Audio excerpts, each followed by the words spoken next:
Well, hello everybody, and welcome to the 249th edition of the Boxing Asylum Nuthouse podcast. I'm your host, Steve Wellings, and joining me this evening, we have Donnie Baseball, Andy Patterson, Ozzy Smith, and Tommy the Guru Allen. A couple of guests coming on later, so it should be a pretty packed show. Not a lot of boxing over the weekend, but pretty big stuff. As for Anthony Joshua knocking out Carlos Takam, if you want to go onto YouTube or iTunes, you can see our post-fight pod. A bit of hate, a lot of thumbs down. Unfortunately, they're not happy with the truth. They don't want to hear it. And on the Twitter sphere today, I was quite surprised. There was quite a lot of love for Joshua. I'm not a hater as such. I don't hate on the guy, but I have to judge Anthony Joshua from what I see, from people online, from what I hear, from his handlers, from his own aspirations of being $1 billion heavyweight. I have to judge him along those lines. And to be honest, I wasn't really that impressed. He's a decent fighter. He's a good fighter, but he's pretty much 1-2, left jab, right hand. He's fast. He can punch hard, but he gasses after 6 rounds. Is his skill set great, like some of the other heavyweights, even in recent years? No, I don't think so. What's different between what Joshua was doing last night after about round 6 and what Vladimir Klitschko did to his opponents for so long? The 1-2, the 1-2, the grab, the push down. I would venture not a lot, to be honest with you. People don't come on to listen to my opinions, though. Andy, I'm going to go to you first here. We had this question sent in earlier on Twitter from the Box Bet Beast, and I believe you took slight issue with it, so I'll read it out to you here and let us know what you think. He said, there has been a lot of criticism of AJ on social media for his performance last night. Of course, it was a premature stoppage, but Takam was beginning to unravel. AJ had cut him badly and won almost every round. Takam is and has always been a solid heavyweight and has never been handled as easily as last night. Does the panel think the criticism is harsh, Andy? What is the expectation of AJ? I've laid out my feelings on the criticism and my expectations. What do you think? No, it wasn't so much taking issue with the full tweet. I was just basically the comment about I'm unraveling. I really didn't think he was unraveling. I just thought, he was doing. I thought he was doing pretty well before the cut. The cut obviously kind of changed his mindset a wee bit, but I don't think it unravelled him. He stuck. He could have quit. He could have bailed any time he wanted. You could, if you didn't want to go into full hater mode, you could say, okay, these guys have had 2 weeks to prepare for each other, regardless of being in camp or no. I think looking at Takam's performance here last night, how long he lasted, and that, I think he was basically in the gym doing something at least. As for Joshua, skill wise, he's okay. Okay, he's not got the. I don't think he's got it with him to actually dominate like a Klitschko did for 10 years. He's not going to be active as much. I think Hearn's mentioned there that he was wanting to get him out 3 times next year. Where we're talking about he's only going to be fighting twice. When it's all said and done, I don't think he's going to be around for much longer. I really don't. I think he'll probably be here for 2, 3, maybe 4 years tops, and that'll be it. People have already asking, is he the best heavyweight since Lennox Lewis and that, or is the greatest heavyweight since Lennox Lewis? That is complete nonsense. It's just absolute hype. It's just billboard action. It's just unbelievable. The hype run about this guy. We've called it for years. It's absolutely incredible. He is a good fighter. I can't take it away from him. He has got heart. Skill-wise, skill set base, he's decent. But I think at some point he is going to get caught. And the worst it is to this division, this heavyweight division now, even though it's been shaken up deep down, I think it's poor, and it's deeply, deeply poor. I think it's just going to be, at this point, people shout on Klitschko for a fair bit. If Joshua does the same going through this reign and this heavyweight division, he's going to cop the same criticism and stuff. And people can say, I think this heavyweight division is actually weaker compared to Vladimir's era. I see similarities, definitely, Andy. I agree with you. The Box Bet Beast jumps in reply to his own question. He said, I think the criticism of AJ is harsh. Not his fault that fanboys and Sky have put him on such a high pedestal. He dealt with a rugged opponent. Okay, fair enough. I wouldn't really disagree with any of that. Fair enough. Box Bet Beast is entitled to his opinion. Donnie, you were on last night, but for those who haven't heard you yet, jump in now and tell us what you think. A question for the pod, actually, from 0110. He says, as mentioned, a peak Tyson Fury probably beats AJ. But do you think, Donnie, that Huey Fury could beat AJ? Do you really think so, Don? Well, he'd have to learn to actually throw punches when he has a chance. Because he had a chance at a fake version of the heavyweight title, and he decided not to throw punches. I don't, he's no Willie Pep. He's not winning the title without throwing a punch. But no, in short, I think he's too small and, would just be overpowered and and I mean, he has certain. No, Huey Fury has a very good jab when he cares to use it. He's pretty slick defensively, but no, I mean, no chance at all. Just looking at last night, then, Donnie, you might reiterate a few points you made in the post-fight pod, but tell me your overall assessment. Yeah, I think the word that I used was underwhelming. It was underwhelming in many respects. I mean, this is, as Andy was just saying, this is exactly the sort of thing that Vlad Klitschko used to do all the time. Guys that you would think he would take out in a couple of rounds and totally dispatch them in short order. He didn't do that with Takam. I'm not sure. I'm not even saying he necessarily was capable for it, but he certainly didn't go for it. Maybe Takam punches harder than we realize, and maybe he had a little bit too much respect for what was coming back at him. But I mean, in general, it wasn't a very exciting performance, and this guy is, supposed to be one of the most exciting fighters to come along in British boxing in a very, very long time. So, I mean, it just, I think he failed to not only excite the audience. I mean, they probably went home happy, I guess, but at the end of the day, he did get a stoppage, even though it was bullshit. But I mean, that was that's probably the worst stoppage I've seen that doesn't involve Ian John Lewis. But yeah, anyways, yeah. So I mean, maybe they went home happy, but yeah, I think that a fighter of a really high caliber would have put away Takam early, and it didn't happen. And I'm not saying that Joshua isn't a good fighter. I'm just saying I don't see him as an elite fighter that can reign for as long as Klitschko did. I just don't see that happening. I think that he left a lot to be desired last night. Yeah, I think we maybe needed a bit of Steve Schmoger being thrown in there. Tommy, a question came in from Scott Carpenter, which I'll throw out to you. He said, if you could choose any heavyweight from history to come back in their prime and derail the Joshua hype train in humiliating fashion, who would you pick to get the job done? Scott said he would go with the prime Lennox Lewis, making him look foolish for 6 rounds before putting him to sleep late on. I've actually been thinking about what you were saying last night with Undercard Bowe and Joshua, and just how one-sided that would be, because Bowe just had so many different dimensions to his game. He could chew him up on the outside. He would absolutely eat him alive on the inside. Granite chin. Absolute, at his best, could go for 12 rounds. I'd like to see the both fight. I think Bowe would absolutely rip and smash him to bits. So I'd go for that one, Steve-O. Tell me about last night as well then, Tommy. What did you see from Mr. Takam? Nice bit of head movement, bit of bobbing and weaving. Gave Joshua something to think about. He was kind of implementing a wee shoulder roll and that at times. He was moving his feet, and as we touched on last night, for about round 6 onwards, he kind of started backing Joshua up, didn't he? Joshua kind of went the back foot when he was tiring with the wee man coming forward. I don't think he was ever winning I don't think he was ever going to win the fight, and I never gave him any rounds last night. I thought Joshua won every round, but it was some new Joshua seen. Should have been left to continue. We said it last night. We touched on this about an hour last night on this fight, but the stoppage was terrible. Joshua was going to win. We all know that, but he didn't like to see that in the ring. I thought the referee was looking to pull Takam out of there. I thought he was looking to pull him out with the cut. He took him over a couple of times when it looked like the corner had the cut under control. At a point, he was still getting the doctor to check it. He was looking to get him out of there, and the first opportunity he did, that's exactly what he done. Terrible stoppage. Absolutely shit pay-per-view. I didn't pay for it. I watched it online on an HD stream. It was brilliant. That's where we're watching the Hebelu pay-per-view as well, because that'll likely have a shitty undercard in that. So Team stream, baby. Team stream all the way, man.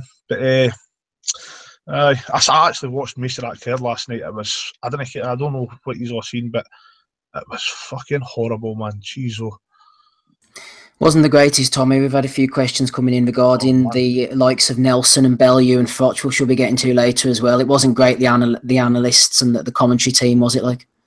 No, man, they were poor again last night. they're just shells, aren't they, for company men for the fighters and that, aren't they? You're half expecting Bailey just to jump into that ring sometimes, drop to his knees and just take it into Joshua right down his throat.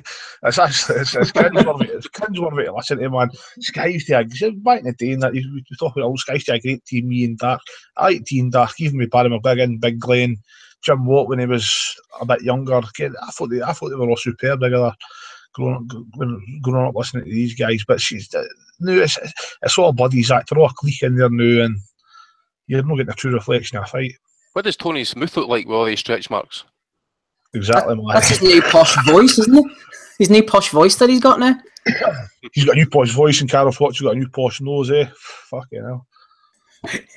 Adam Smith got a new posh ring piece. Anyway, let's move on. We have a couple of old names from the past jumped on with us. We'll be getting to them very shortly. Before we do so, let's bring in Ozzy Smith, another who was on the call last night. Ozzy, question from Chris Adams. Bear with me, it's on the longer side. He said, I know you covered this last night, but I've noticed that the only fighter to be heavily criticised by the Sky team was Dillian Whyte, and to be fair, he deserved it. But everyone deserved it. Whyte seemed to bear the front, especially from Nelson and Bellew. There was no excuses made for him, which again is refreshing, but in my opinion, they weren't being good analysts. There was an agenda behind it. Out of the whole matchroom stable, Whyte isn't up Eddie's arse and doesn't like him. That's evident from his interviews. And just thought, especially Bellew, he's already written his criticisms to Whyte prior to the fight. Do you think the same, Ozzy? I think the criticism probably was justified. When he says everybody else, does he mean everybody else on the entire card? Because I think, like, to criticise Katie Taylor or someone like that, her fight saved the night. Cal Yafai, is he the big... For Cal Yafai, he probably should be criticised of sort when you've got your promoter saying you're the best superfly in the world. For me, you should be dealing with people like Shoashida a lot better than he did. Then came out and said he had hand problems. But going back to Dillian Whyte, is there a bit of hatred towards him? Possibly. If he's not part of the matchroom clique, if you were to call it, which Bellew is one of the head honchos of, and he doesn't ring lick Eddie Hearn, quite possibly. But at the same time, it's all self-inflicted. Dillian Whyte wouldn't have got criticised if he'd have dispatched Robert Helenius in 6, 7, 8 rounds. Instead, it got into a bit of essentially a sparring session. It was boring, it was flat, and I think it was fully deserved, and like you mentioned, quite refreshing that Sky have actually criticised one of the home fighters for once, even when they've won.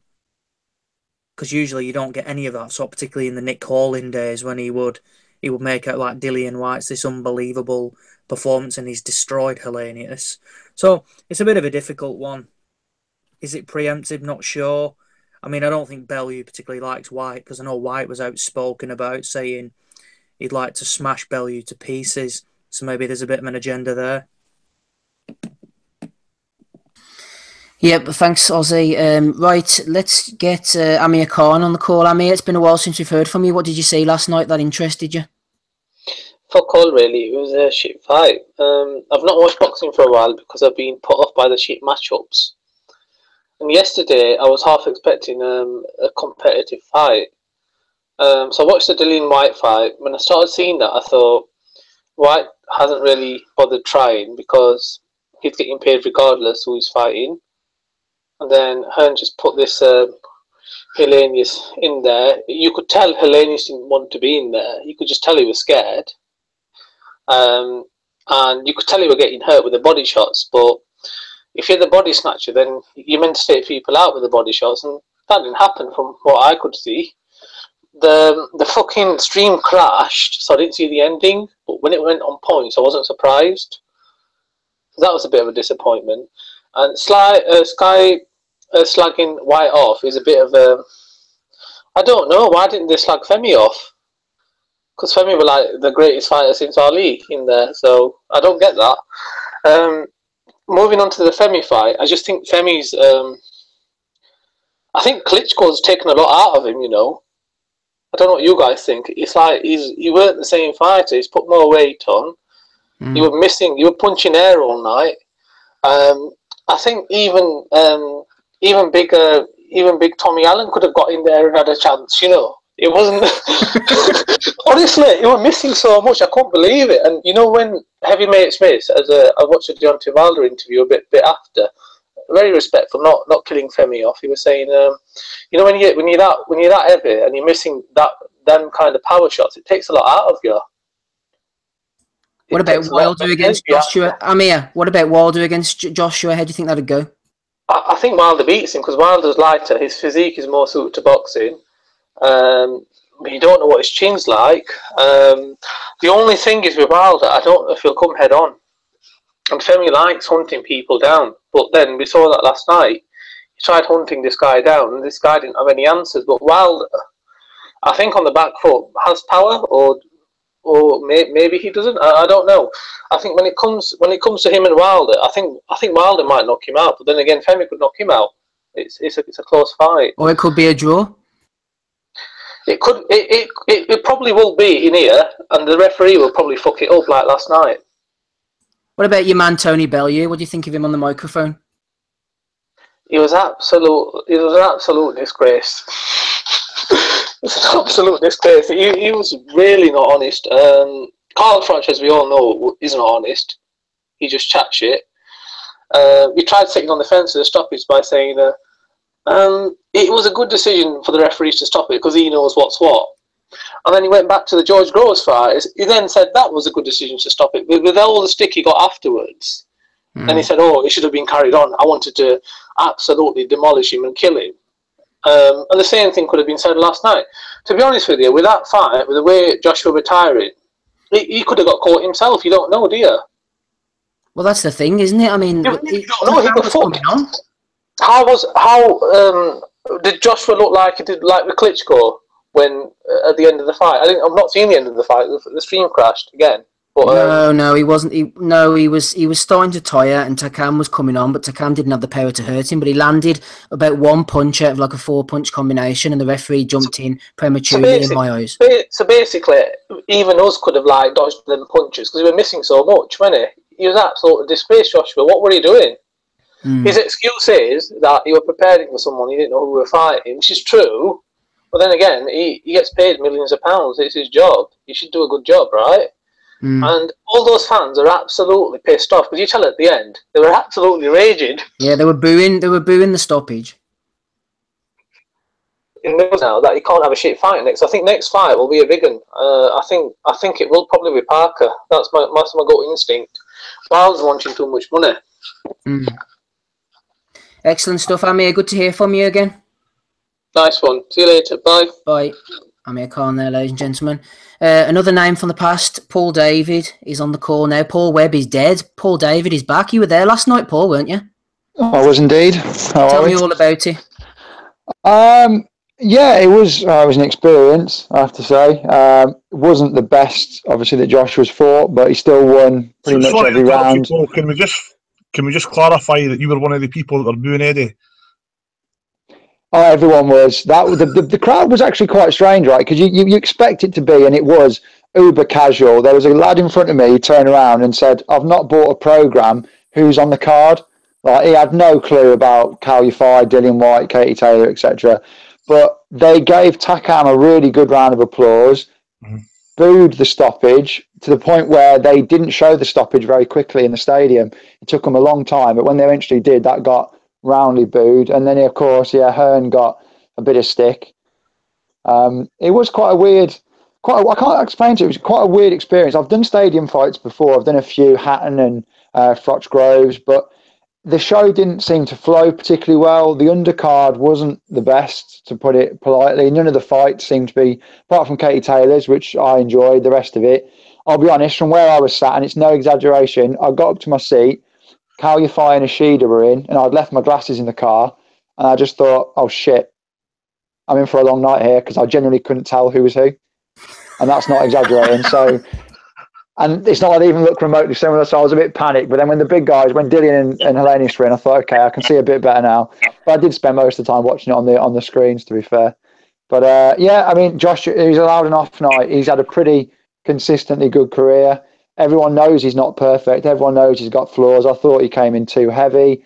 I think he can't get away with that against certain opponents. And also, I will say the crowd, I think the point was just made a minute ago, the next fight has to be a big one because the crowd was a bit disinterested in the end. And as much as you think Joshua has got this particularly unique number of fans that no one else can come close to, there's only so much of that type of opponent. There's only so many Moliners and Brazils and Takams that they'll want to see. Even though, like I said, I thought Takam was quite good and he made Joshua look very basic. I think there's a bit where I realised it was going to be a bit of a long night when, I don't know what round it was, mid-round Joshua threw a left jab and then rather than follow it up or do anything, he just sort of took 2 steps back while he was still jabbing.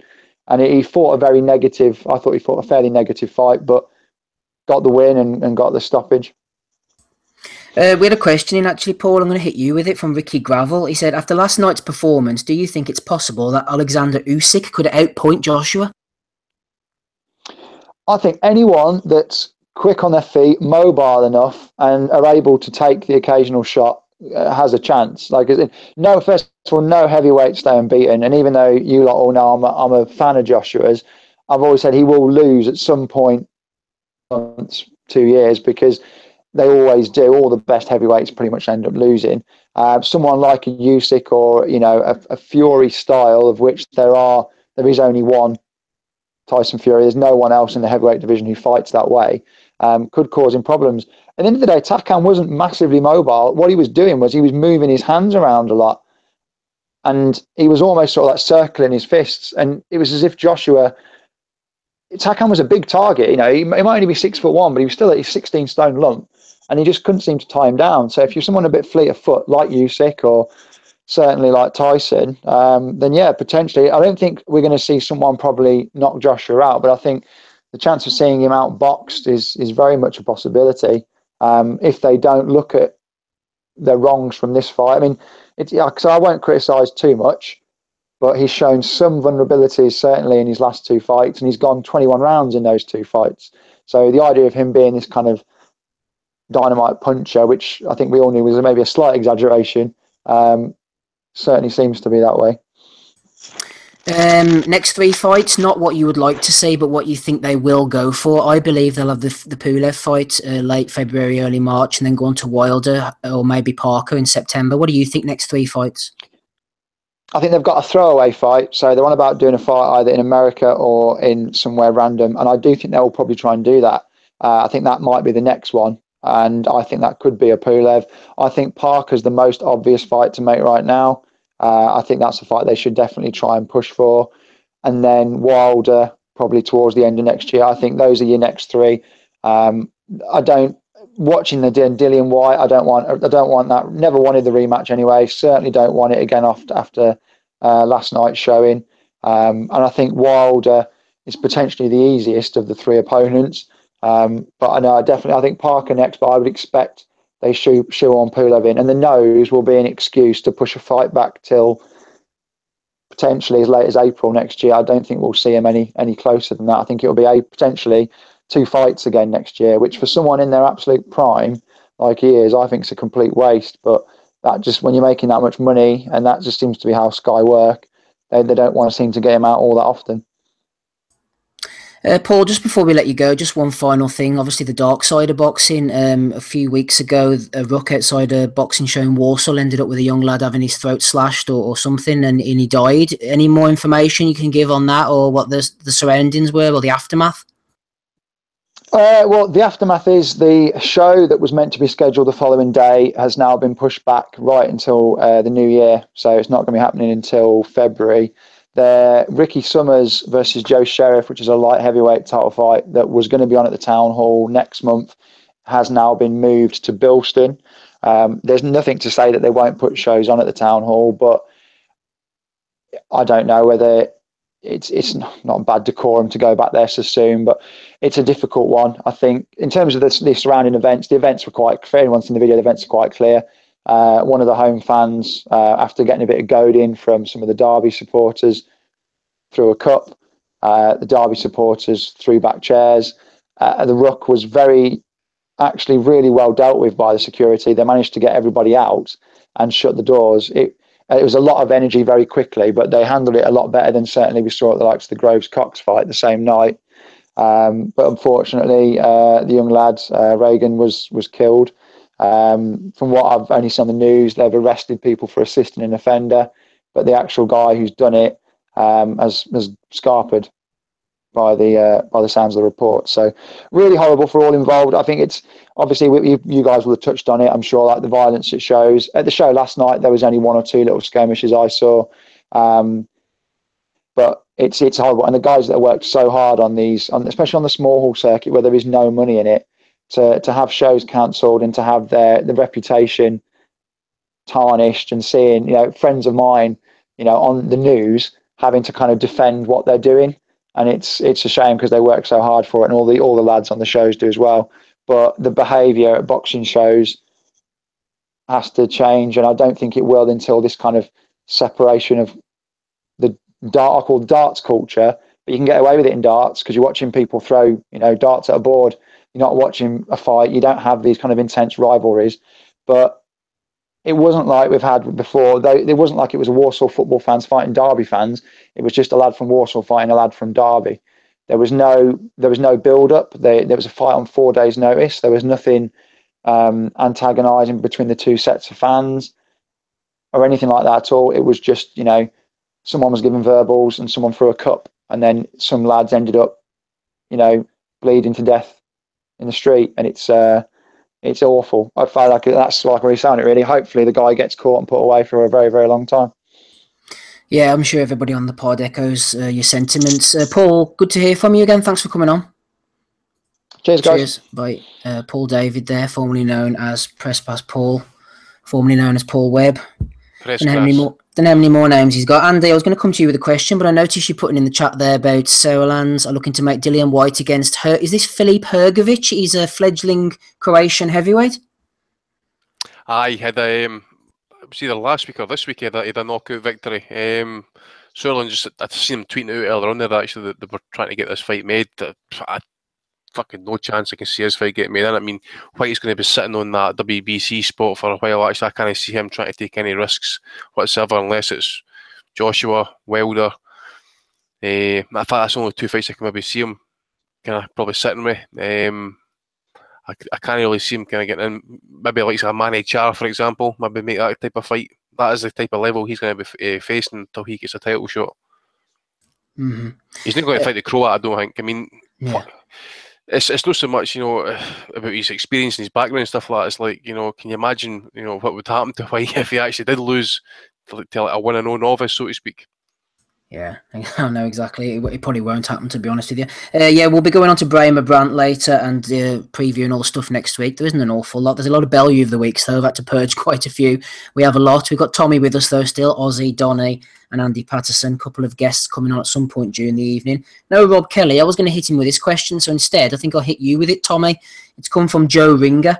He says, following on from last night's discussion on the pod, how much longer can we keep bringing Tyson Fury into the heavyweight equation for? He hasn't fought in 2 years. He's failed at least one drugs test that we know of, and he's walking around at 25 stone plus. Now, Joe says, I'm a big fan and think he beats everyone out there. But at what point does he become completely irrelevant in any conversation regarding the top fighters? It's like talking about Ike Ibeabuchi in the 2000s, just totally pointless. He's got a point there, Tom. The weight's on Tyson, but I'm still in the camp where the testers came out and says straight away that it's likely the field test likely came for contaminated food. I think that Tyson should have been given the benefit of the doubt. He should have been allowed to continue his career with a boxing licence until pretty much you're innocent until proven guilty, until they'd had the hearing, and this was sort of do. They shouldn't have took his licence until he had failed the cocaine test. Is cocaine really such a big deal that's going to keep you at the sport for a matter of years in this day and age? Come on now, it's people's choice what they want to do. If people want to go out and take drugs, if they want to take recreational drugs, it's 2017, it's no 1950 now. Fine them, give them a warning, get them back in the ring. I'm definitely. I think the Birds had a nightmare here. I'm not going to turn around and say, like the Furies are suggesting, there's some sort of conspiracy against him, but they've definitely handled it wrong. As I say, the weight's on Tyson. He really needs to get his arse back in the gym now, get himself in some serious condition, get a fight around March, April, and then he's probably going to need 2 tune-up fights now, and look for a big one at the end of the year. He really needs to get the weight shifted. If it drags on in that now, he's cleared. He'll probably get an Irish license now. There's nothing against him. They wouldn't license him well. They saw that hearing hanging over him. That's cleared up. He can go and get that route, and he needs to get his arse back in the ring. There's no excuses for him now. He's got to fight. He's got to kick on now, Tyson. If we're still sitting here next summer, he's no fought, and he's still sitting at 25 stone, I'll be the first to turn and say that he's blew it. Eddie Hearn said last night, I actually watched my first Eddie Hearn interview in I don't know how many fucking months, but he came out and says, do you hear this, by the way? There is no end to Eddie's magic. Tyson needs to speak to me. I'll get him in shape. I'm not wanting to slag anybody about their weight, but you need to get yourself in fucking shape, man. Eh? All saggy tits here, saggy tits here. Taylor Davis, man, fucking hell. Need the fucking widescreen fucking cameras for him in the ring, fat bastard. Good to have you back anyway, Tommy. Sorry, mate, what you saying? I'm just saying it's good to have you back on the scene, because Rio Tonka was asking after you, saying where'd you been, because you haven't been on for the last few weeks. I spoke to him earlier. I just noticed I came back on last night and the views were right up. So it's sitting about 9,000 on YouTube just now, probably about 30,000 on iTunes as well. So you'll be glad to see me back, boys. More exposure for you, isn't it? Always glad to. Hey, I think you've hit the mute button, Steve. Yeah, sorry. I had to mute it there because some adverts started playing on my laptop really quickly. I think it was an advert for a hotel. Them ones that you get sent. You're a master of them, Andy. I don't know who sends them ones. It's always like, you always get caught with them. It's like some fucking like scene, and then you get this fucking woman squealing like a fucking raging fucking. Gabe always falls for them, doesn't he? Gabe constantly catching it. Donnie, that reminds me back in the days on the forums. Remember, like on the forums, the V-bulletin sites used to be able to disguise URLs on it. So, big Bennett used to be involved with the Boxing Asylum.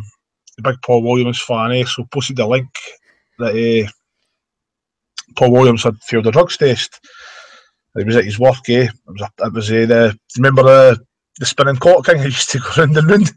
The one that used to flash through your screen, you couldn't turn it off. So, Ben's at work and the fucking spinning cocks are going around his screen. He couldn't get them off. His manager stand behind him. It was brilliant, man.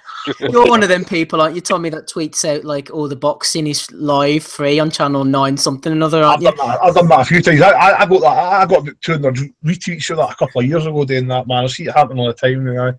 Brilliant, man. Donnie, just going back to the fight before we move on to the fantastic undercard, Andrew McCormick sent in a question for you. I was actually wondering this myself watching the fight last night. How long are the referees going to let AJ throw shots after the bell has gone? It has happened in most of his fights and he keeps getting away with it, Donnie. That's actually funny. I hadn't noticed that. In other words, I did notice it last night, but I hadn't noticed that he's had a habit of doing it in every fight. But yeah, I think for as long as he keeps fighting at home, that's obviously an advantage. I mean, can you actually fucking imagine Hearn's face or something if they DQ'd Joshua for hitting after the bell? I mean, like, can you literally imagine that? It would never. First of all, it would never happen, and if it did happen, it would be the scandal of the century. No, yeah, basically, I think he can probably keep getting away with it. That is the privilege of being the home fighter, and the privilege that comes with being a star is as big as he is. I can't remember it happening many times in the past. That's especially a big name fighter. Roy Jones is about the only one that comes to mind. Yeah, the Griffith fight, but it's never going to happen. It's never going to happen fucking here anyway, is it? No, because there's a few matchroom fighters do it. I know Anthony Fowler hit somebody down, didn't they? I know Joshua did it against Kevin Johnson, and another fighter did it. Wasn't it a Cole? I think his springy arm started hitting somebody when they were down as well. Yep, that was on the Fowler. That was on the same night as Fowler, wasn't it? Yeah, there was. Yeah, that's right. Three prospects that night. The three of them done it. Yep, that's right. Cordina, the other one. It might not have been Cordina. Maybe somebody else. Yep. Just before we move on to the undercard, and I'll bring Ozzy in to give us his lowdown. Michael Davis sent in a comment. Actually, he said Dorian Darch, who was supposed to fight Dave Allen, turned the Dave Allen fight down at Wembley, as at Cardiff it must have been, as he has agreed to fight Daniel Dubois on the 9th of December card at the Copper Box. So Dorian Darch is fighting Dubois on the 9th of December. Ozzy, tell us about this undercard. I know that Paul Webb went through it a little bit. We had Dillian White looking pretty poor against Hellenius. Katie Taylor winning the world title, which is great and everything. But I mean, there's a lot of guys who'll just be shrugging, I suppose, at that. And then Kalia Fai, who I just cannot get up for at all, to be honest. Yeah, I think you summed it up pretty well. Dillian White fight. I think your chief support's supposed to, try and get the crowd going, get a bit of an atmosphere, and all it did was send people to sleep. The corner must have fallen asleep because they barely told him anything after about 8 rounds. Kalia Fai, I echo again. They talk him up like he's absolutely outstanding. They've been saying he's like the best superfly in the world. Bollocks. Utter rubbish. But these lies, it's like your less knowledgeable fans will believe because certain people say it, and it is utter tripe. Now, they're on about sending him to America now and to box over there, so a lot of him in terms of like possibly in the UK again because the bigger fights are over there. Do I see him beating any of the top 5 or 6? Probably not. And they say he can only fight twice here now because he's got real bad hands. Katie Taylor, yeah, brilliant. Really enjoyed the fight, and I think basically if it was 2 blokes in there, we'd have been saying what a good scrap it was. So just because it was 2 women, it doesn't take anything away. Really enjoyable fight. The Argentinian woman she was a real tough fucker. Fucking hell, she could certainly she looked like she could punch as well. But no, a decent fight, and it would be good, I guess, to see Katie Taylor go and box on a Ryan Burnett show, co-headline with her. She's a world champion now. So I don't really know a lot about women's boxing, so I've no idea whether she'll try and unify. They copped a lot of stick purely for the fact that they put this pay-per-view out, and then lads like Buatsi, Okoli, Cordina, they didn't get any airtime, whether it be on a stream or as a floater or anything. And I think, without taking the piss, people were genuinely disappointed that they didn't get to see them. That I saw a tweet before about some Barb stats that on one of the Next Gen shows, Okoli and Buatsi got about 20,000 views. Seen that? 18,000 was the figure I seen, mate. Yeah, so that's real good coverage and like publicity for them. And what did they get on this one? 0, because nobody could watch them, and I think that's a real balls up there. And I really don't understand it. Like they push basically Conor Benn, who's got barely any talent. He's just got a last name of a former world champion. You got lads like Buatsi, Okoli, Cordina, the only Welsh lad on the card, and they don't get any airtime at all. Really bizarre. The undercard was an utter shambles, but I had my rant about it last night, and I think the less said about it now, the better. No, I think you make some good points, Ozzy. The whole Sky thing seems to be so strange. You'd think now with the fact that they're having you paid pay-per-view, you'd actually be getting more fights, but you're not getting quantity or quality. They can't say, oh, we only have to keep it down to the way HBO do. You're getting 4 fights, all of championship level quality. You're getting less fights, it seems. There seems to be more adverts being pumped all the time, more of these promos all the time. The quality of the fights we are watching aren't that good, and they're actually taking guys off the cards. The whole thing seems to be going down the chutes. Yeah, it's really bizarre, and like I say, some of me thinks that they just promote fighters with a bit of personality rather than some of the talent. Like, I just don't understand this point. I think Eddie's in it for the money sometimes and to try and make the big money fights. But I said it last night. Make these cards up with good, honest 50-50 fights, 60-40s, and people will be happy. When it's a pay-per-view, I'm not fussed about seeing 4 world title fights and a couple of European title fights. If the fights are good and they're competitive, I don't care what they're boxed for. It can be for a chip shot belt or it can be for a legitimate belt. Nobody cares as long as they're competitive. And he just seemingly has no interest in it. He cries pauper and says there's just not the money for that. Bullshit. He's too bothered about lining his own pockets, and obviously Anthony Joshua's pockets, than anybody else. Now, I watched Joe Cordina's interview after the fight. He genuinely looked pissed off. Basically, it was a big night for him. Don't get me wrong, he's not the attraction, but he's a Welsh lad. And he just basically said that he was, in a nutshell, messed around. And the whole thing was rushed. He was thrown on at 10 o'clock. The fight needed to be done for 1:15 because of American TV with the walk-ons. And then obviously the first bell ringing at 10:30. Now, what does that say to you about one of your prospects? You're 4-0, but you need to go and get this done ASAP because we've got the main event coming. You'd rather just stick him on earlier, and you can't put him on after it. As shown with Dave Allen, as much as they mentioned about his back injury, but I think he still would have boxed. Time runs out, and these guys go on without doing anything, so they get warmed up, hands wrapped, for utterly nothing in the end. Ozzy, did you see Hearn's comment saying that he went to the broadcasters, got into bother and that for trying to push to get Cordina shown? Bullshit, I thought he contradicts himself all the time. I thought he made every decision. Exactly. And he said it on this podcast when we had him on here a few years back. He said the exact same thing. I remember it a while ago, actually. Adam Etches, after he was stopped by Kamitsky, came back against some pudding, and he wasn't originally scheduled for television, but because of a few knockouts, Sky said, we're putting him on. And he was completely, basically just said, look, Eddie, we don't care what you say. He's going on because we say he is. So it's utter tripe. He just says what basically lies, and he thinks people will forget. And it's not true, because people are clever these days, and with social media and YouTube videos, all it takes is going back and watching old footage, and you pick it up, and then you just go, oh, hang on, you said this. And he comes out with more lies. But no, I've got to admit, I think last night was really a show to forget, because I know when Joshua was walking to the ring as well, I saw Chris McKenna from the Daily Star. They said there was a power cut.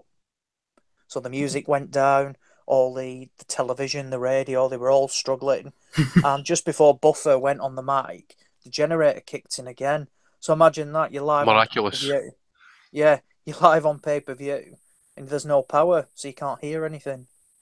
Yeah, it was still wouldn't have got a refund. No, definitely not. Talking of great shows. Sorry, mate, I was just going to say, Scotty RFC came out with a good one, actually. Apparently, Pulev's mum had to go to the fight last night because Eddie wouldn't give her a refund. Surely that's a piss take, surely. Very good. Tommy, talking of excellent shows with excellent production, Kingsman has been in touch. He said, do you think that Fat Mick's brief spell with YouTube is over? Surely they can't sell another Huey fight now he got beat. I think it was just a flag of convenience, wasn't it, really, for Mickey? He couldn't get it anywhere else. I don't think he gives a shit about YouTube as much as anywhere else. Depends if he's got another house to remortgage or no. I think that's probably the last I've seen of Big Mickey. Saying that, the Furies are loyal guys. When Tyson does come back, he'll still be involved there somewhere. He'll still be involved with Hugh as well. But so for his own shows, nah, we're not going to see McKenna doing any more shows again, are we? He rolled the dice for that, and it backfired big time, didn't it? So, and they did, Tommy. Rio Tonka had been asking about what happened to the Gorman versus Webb fight. That's the Nick Webb versus Nathan Gorman fight. As far as I know, it's taking place in Newcastle for the British title on the 11th of November. Isn't it, Ozzy, Yeah. Shame, it was a real good fight, and I thought Nick Webb had pulled out, but there's a few conflicting messages flying around. Nathan Gorman is still on the bill, and he's going to box Mo Saltby. Right. Now, he's an undefeated heavyweight, 12-0. I think he's from, I can't remember what country he's from, but he was actually signed by Frank Warren. You know, when they just signed the deal with BT. Oh, yes, I do remember this guy. Yes. Now, they said they were going to bring him over. Now, he's had a couple of fights since. One was on a small hall show at the Bowlers. I think it might have been a Kieran Farrell show. And he was put on the Newcastle card, presumably just to try and raise his profile of sort. Anyway, something's gone on with the Nick Webb fight, and they've matched them together now. I've no idea how good Saltby is. His record is pretty average. There's no standout wins, but it's a 12-0 against 11-0. I know, but mentioned Billy Nelson last night. He said Saltby looks a lot better than Webb, so it does make for a decent scrap. I actually thought that Dubois, with that English title fight becoming available, whether they were going to chuck him in for that, but if it's a case of he's in with Dorian Darch, obviously not. Yes, before we move on to Braemer Brandt, Donnie, I don't know if you want to say anything about it, but I believe you were at a Hall of Fame dinner last night. We saw pictures of you with Marlon Starling. How did that go? Donnie's still hungover. He was hanging out at Mickey Ward's arse last night. Donnie. Okay, we shall endeavour to try and get Donnie back on. Don't know what's happened to him. Maybe he's on his boat again. Andy, let's bring you in this one then. The card in Germany, Friday night. Nice crisp HD on ITV4 for us. Jürgen Braemer really outboxing Rob Brandt over 12 rounds. Scores of 116, 112, 119, 109 and 118, 110. Brandt, he looked pretty average, to be honest with you. No great power, looked small for the weight. He did this strange habit of going to throw a punch and then stopping halfway through as Braemer just shuffled his feet. And Braemer was catching him all night with right hooks, left hands, nice lefts to the body as well. Just a touch of experience for Braemer. He pulled the wool over our eyes, didn't he, really? Exactly that, mate. Just, I mean, there's not really much else you can say about the fight other than that. His experience saw him through it. I really did think he was going to have a wee bit of problems, considering how bad he looked at the weigh-in. He was fucking at death's door. He didn't seem to rehydrate all that well either, actually, when I saw him in the ring walks. But, you know, you gave me his due, I suppose, you know, in there, done the business. A few injuries, has picked up a few cuts and stuff, but to be honest, I've never seen Brandt before. I think you can see why. He wasn't all that great, as you say. Widely beaten. Just on the undercard, I suppose I watched Vinny the Doorman, Feigen Boots. Again, this guy, I don't know how he keeps getting the chances and stuff. There's no point for Serling actually pushing this guy. He is absolutely dog shit.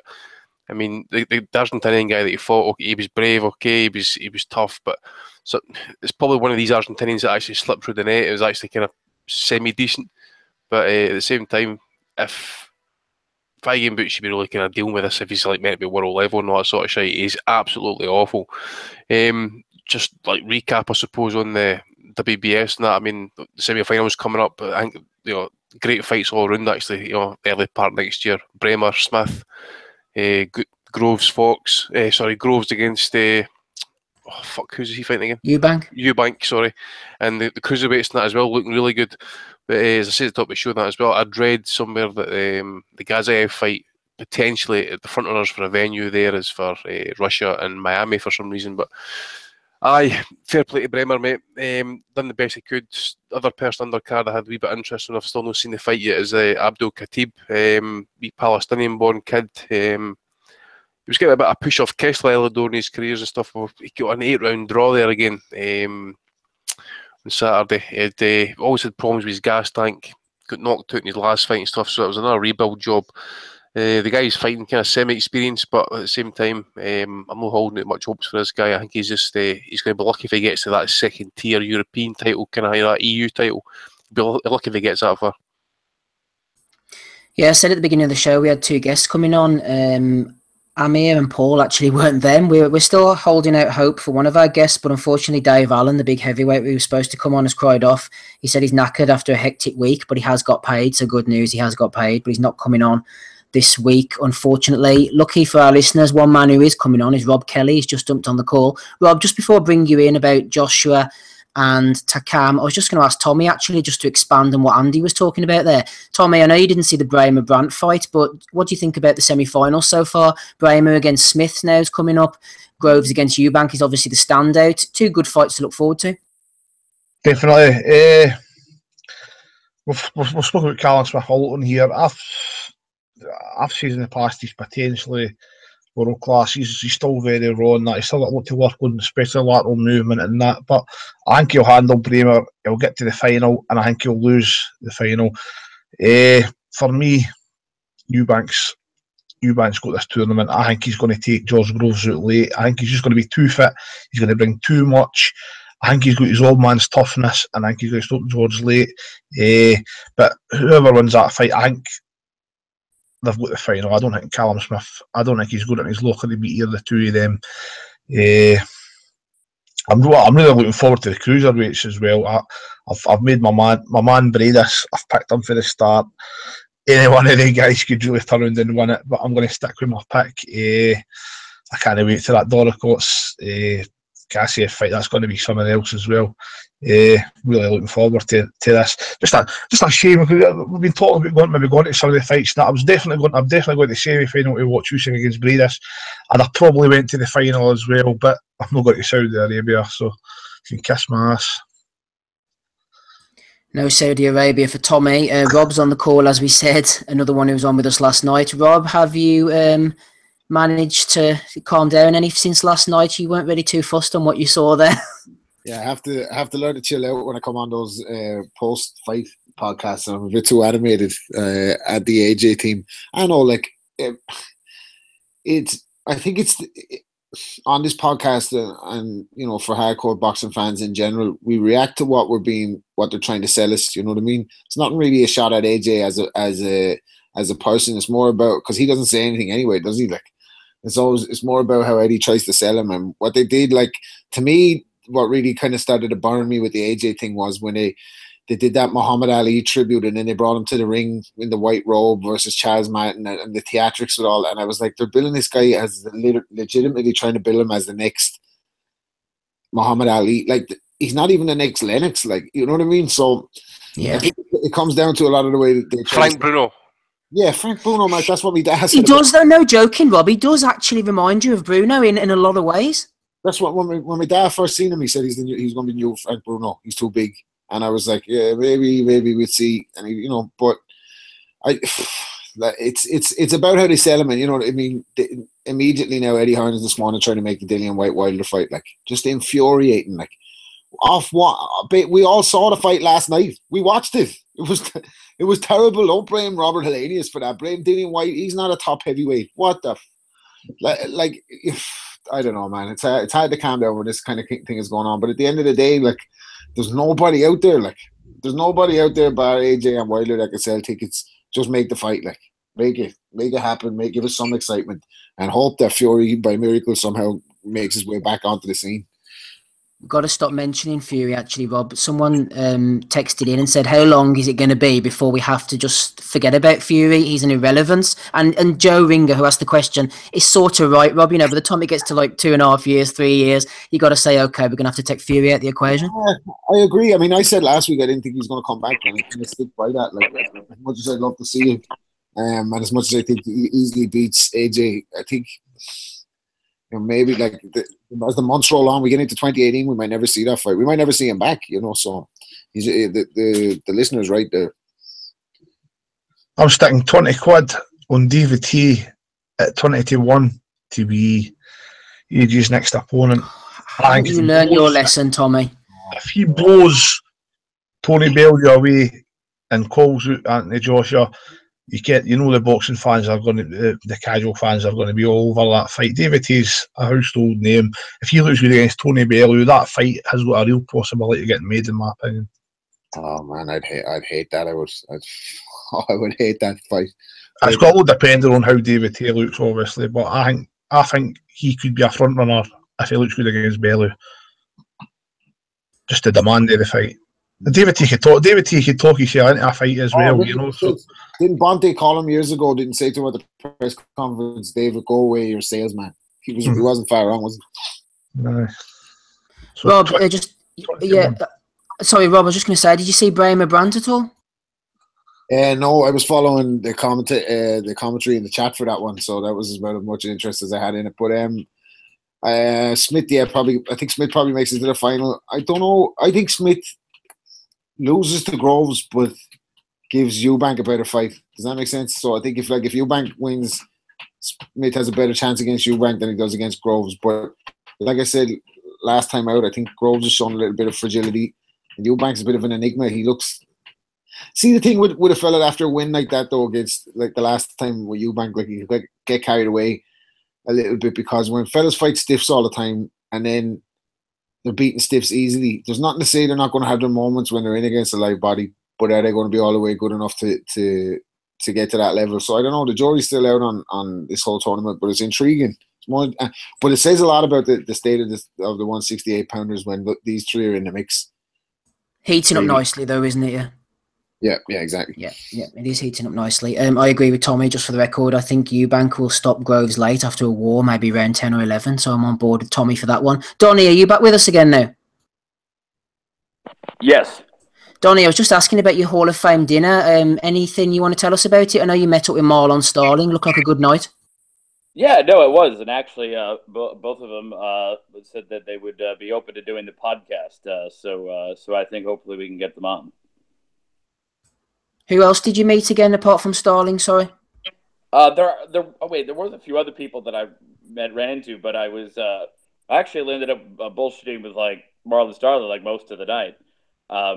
There were some interesting quotes in there, and one of the things that he said that I thought was interesting. He said that what was it? He goes, "You want to know why I retired from boxing?" He's like, "I still had a little bit left." He's like, "I could still fight."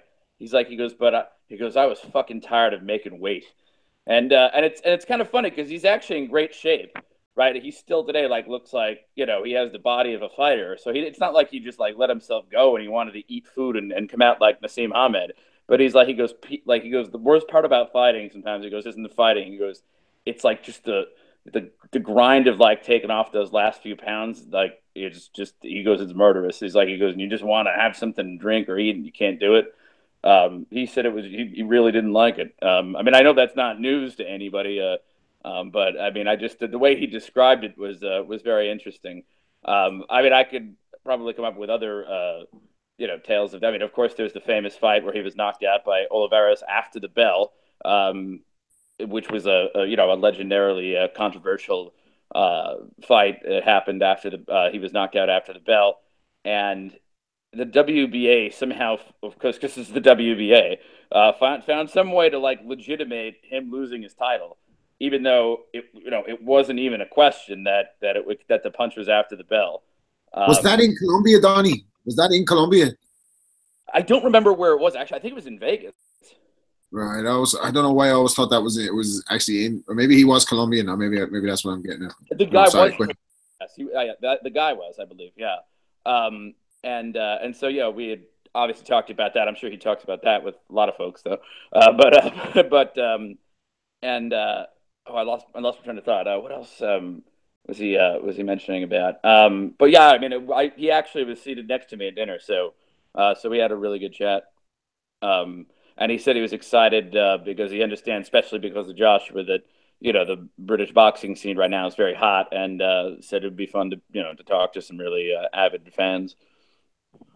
Yeah, definitely we'll try and get him on. Just on the weight making thing, I remember speaking to Michael Carruth actually a good few years ago now. I think it was for Boxing News, and he of course won gold in the 1992 Olympics, and he turned pro and didn't have a great time with it at all.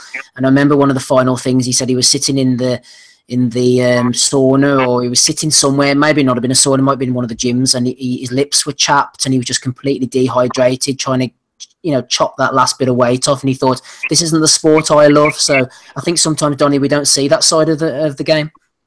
Yeah, he mentioned it. I was like, why did you ever have to do the saunas? He goes, I did all that shit. No, it was just, he was really fun to talk to. Yeah.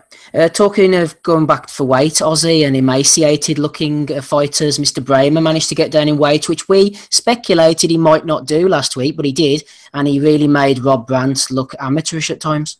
Yeah, fair play. I openly said that I didn't think he would make the weight. I think it was the first time in 10 years that he got himself down to 168. He didn't look great at it at all. He looked bone dry, but I thought it was one of the better Braemers that we've seen in recent years, actually. Moved a bit quicker, whether that was down to Brandt just being inexperienced. But no, fair play to Jürgen Braemer. I think, obviously, I don't know when the Callum Smith fight is going to be scheduled for. Suspect. Well, that's saying that could easily take place in Germany, because I think at Smith's Skoglund there was about 1,500 people there. So it might make the World Boxing Series more cash actually going out to Germany. Do I think he beats Callum Smith? Probably not. But it'd be interesting though. It's another tough test for Smith. But no, in terms of Braemer and Brandt, he bullied him, didn't he? But it was relatively one-sided. Something that I think we all said last week, that we all picked Rob Brandt, I think bar one, purely on the fact that Braemer was too old, past it, and just didn't have anything left in the tank. But he certainly surprised me, and I'm guessing a few others as well. Yep, fair play to Braemer. I think it's probably best that he won, to be honest. I don't think Brandt would have had any joy against Callum Smith at all. You could see him being kept on the end of that telephone pole jab all night. Looking at next week's schedule before we look at Wilder, and I think there's the card in Monte Carlo as well from Eddie Hearn. Ricardo Mayorga returns actually in Russia next Friday night against Andrei Sirotkin. He's 32-9-1 now, Mayorga, into his 40s. He's boxing for the vacant WBA International Super Middleweight title. He's up at Super Middleweight, Andy. Well, is that confirmed for that WBA title? Because I seen a statement for WBC there about 2 or 3 days ago. I should have got it up. I didn't think you were going to mention that there, but they listed like 4 or 5 reasons as to why he's not getting to fight for his WBC title.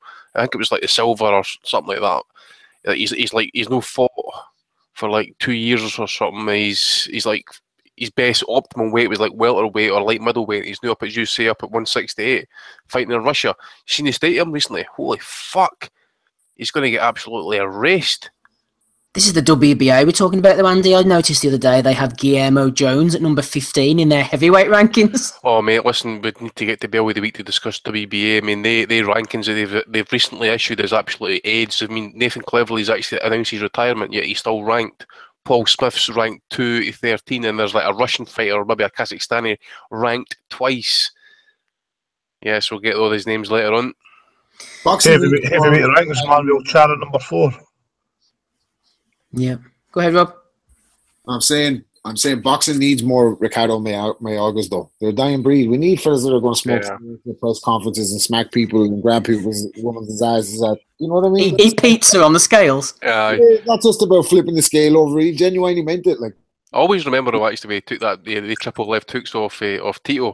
He takes the first one. He's like, fucks that. Second one, fucks that. Third one, he's like, aye, okay, I better start covering up here. You see the legs starting to wobble a bit. I better back up.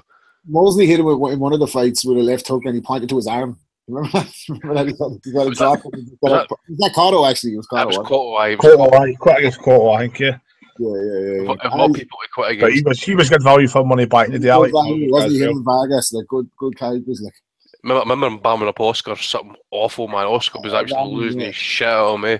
You know, there's a great scene where they're filming backstage for like one of the hits, and he takes the belt off him, and he's just, it's brilliant, classic. Rob's fucking brilliant.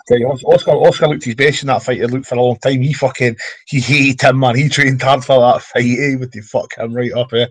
I can't even remember that one. Didn't he lose to Corey Spinks? Like Spinks completely shut him down. That fight happened. I think it did. He knocked out Forrest, didn't he? Titles after he beat Forrest. Yeah, that's right. Anyway, smoking in the ring and all that sort of stuff. You can't get characters like that nowadays. Quite the character, Mayorga. What about this one next Saturday night, Andy? This one might interest you. Lewis Neri, potential drugs cheat, is returning to the ring. No WBC title, but he's fighting Arthur Villanova in Mexico. B samples. I think we might have discussed this actually. It's Mexico. I mean, there was I forget what card it was on. Mickey Nielsen. He might have fought on Friday night or maybe the week before. He failed a drugs test in his last fight in South Africa, and because it's not an accredited lab, guess what? Doesn't count. They're fighting. This thing's in Mexico. Obviously, there's some sort of it's in Tijuana as well, so it's his backyard. So he's going to be allowed to do what he wants, I suppose. Mexico's the Wild West, but I don't know what the situation is at all. I mean, the WBC says they're going to investigate it. He's still got the title for us, as I understand it, but I don't know what the situation is here. I mean, it's a 10-rounder he's fighting into, and the guy's 31-2 or something, Filipino. So I think the sample for Neri did come back positive. There was a false report out there that the B sample was negative. No, it came back positive. You there, Donnie? Donnie's been booted off. We've had our little thing where they kick off everybody on mobile devices, but yeah, I'm not sure about the status of that. There's Donnie now. this guy he's fighting though, I mean, he's went the distance with Tete on one of the Box Nation cards, and he's went 10 rounds with Joe Arroyo, so it might not be like an out-and-out bum. I mean, everybody's kind of like rating Tete, yours included. He knocked out Richie Garner in his last fight, or forced the guy to retire, but he kind of like goes around the doors and that. But it might be a decent enough fight, but you just don't know these Filipinos sometimes. Should we know all about the drugs thing that you were mentioning as well there when we had Christina McMahon on the call? Go on, Donnie.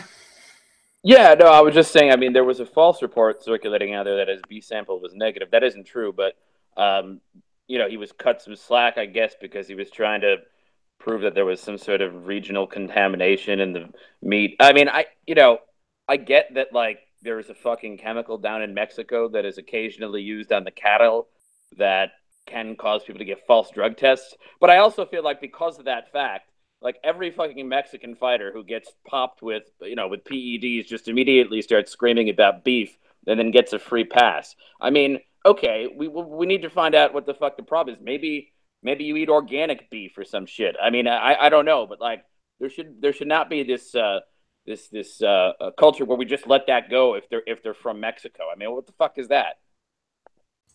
Intense beef, maybe, Donnie?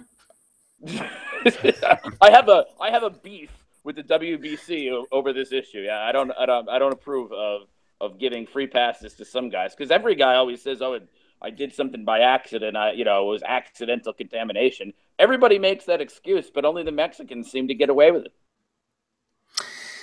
Only the Mexicans get away with it, says Donnie. He's building that wall as we speak. Right. What else have we got on next week? Oh, yes, as I mentioned, Tommy. We've got the Monte Carlo card, Jamie McDonald defending his title against Liborio Solis. Hopefully the result will be fair, whichever direction it goes. This time, Dimitri Bivol. Is he the myth? Is he the next master of the light heavyweight division? He's fighting Trent Broadhurst. Don't know anything about Broadhurst. Imagine Bivol will get rid of him. And Agit Kabayel, 16-0, German heavyweight, is fighting for the European title. Could be a decent scrap, this, against Derek Del Boy Chisora. And then Oleg Yefimовich, can't believe he's still going, against Scott Quigg. What do you make of this card, Tom? Pay-per-view worthy than that one last night. Credit where it's due, to be honest, man. We keep hearing some stick, but I didn't mind this card next week at all. I think there's potentially be some good fights on there. I quite like the Del Boy fight. Quick, doesn't matter who Quick fights, it's usually competitive, isn't it? He fights to his opponent's level. I like the first McDonald Solis fight. I thought Jamie came back into that fight late, even though I still had him losing. I thought later in the fight he done well, so I'm looking forward to seeing that rematch.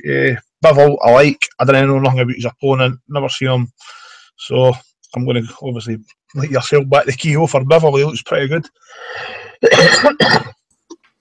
Thanks, Tommy. Rob, anything for you on this card?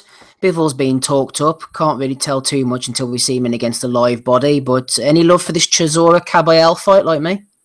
Yeah, I'm always interested in seeing Chisora fight because he's so game and he's so determined.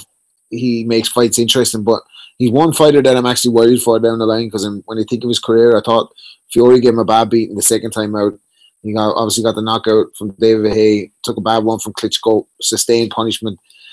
Gave Dillian White. I thought he could have won that fight maybe against Dillian White, but like again, he's taking shots, and you're looking around and just seeing kind of he's hanging out for payday. So he's one of the fighters I kind of actually worry for a long time, but I'm interested to watch him all the time. Andy, I'm not going to expect you to give a complete lowdown of the career of Trent Broadhurst, but what about McDonald? Would you be happy to see him beat Solis, get the decision, and then maybe go on to fight someone like Ryan Burnett? Yes and no. I'm not really that fussed, actually. I just think bantamweight for a good few years actually has been really kind of bitching to get some of these kind of more unification fights made. We need them. I agree with Tommy. I had Solis beating him in the last fight. Burnett, I know he's got the all clear now for the hospital and stuff. I really would love to see the kid fight Tete, Neri or Yamanaka.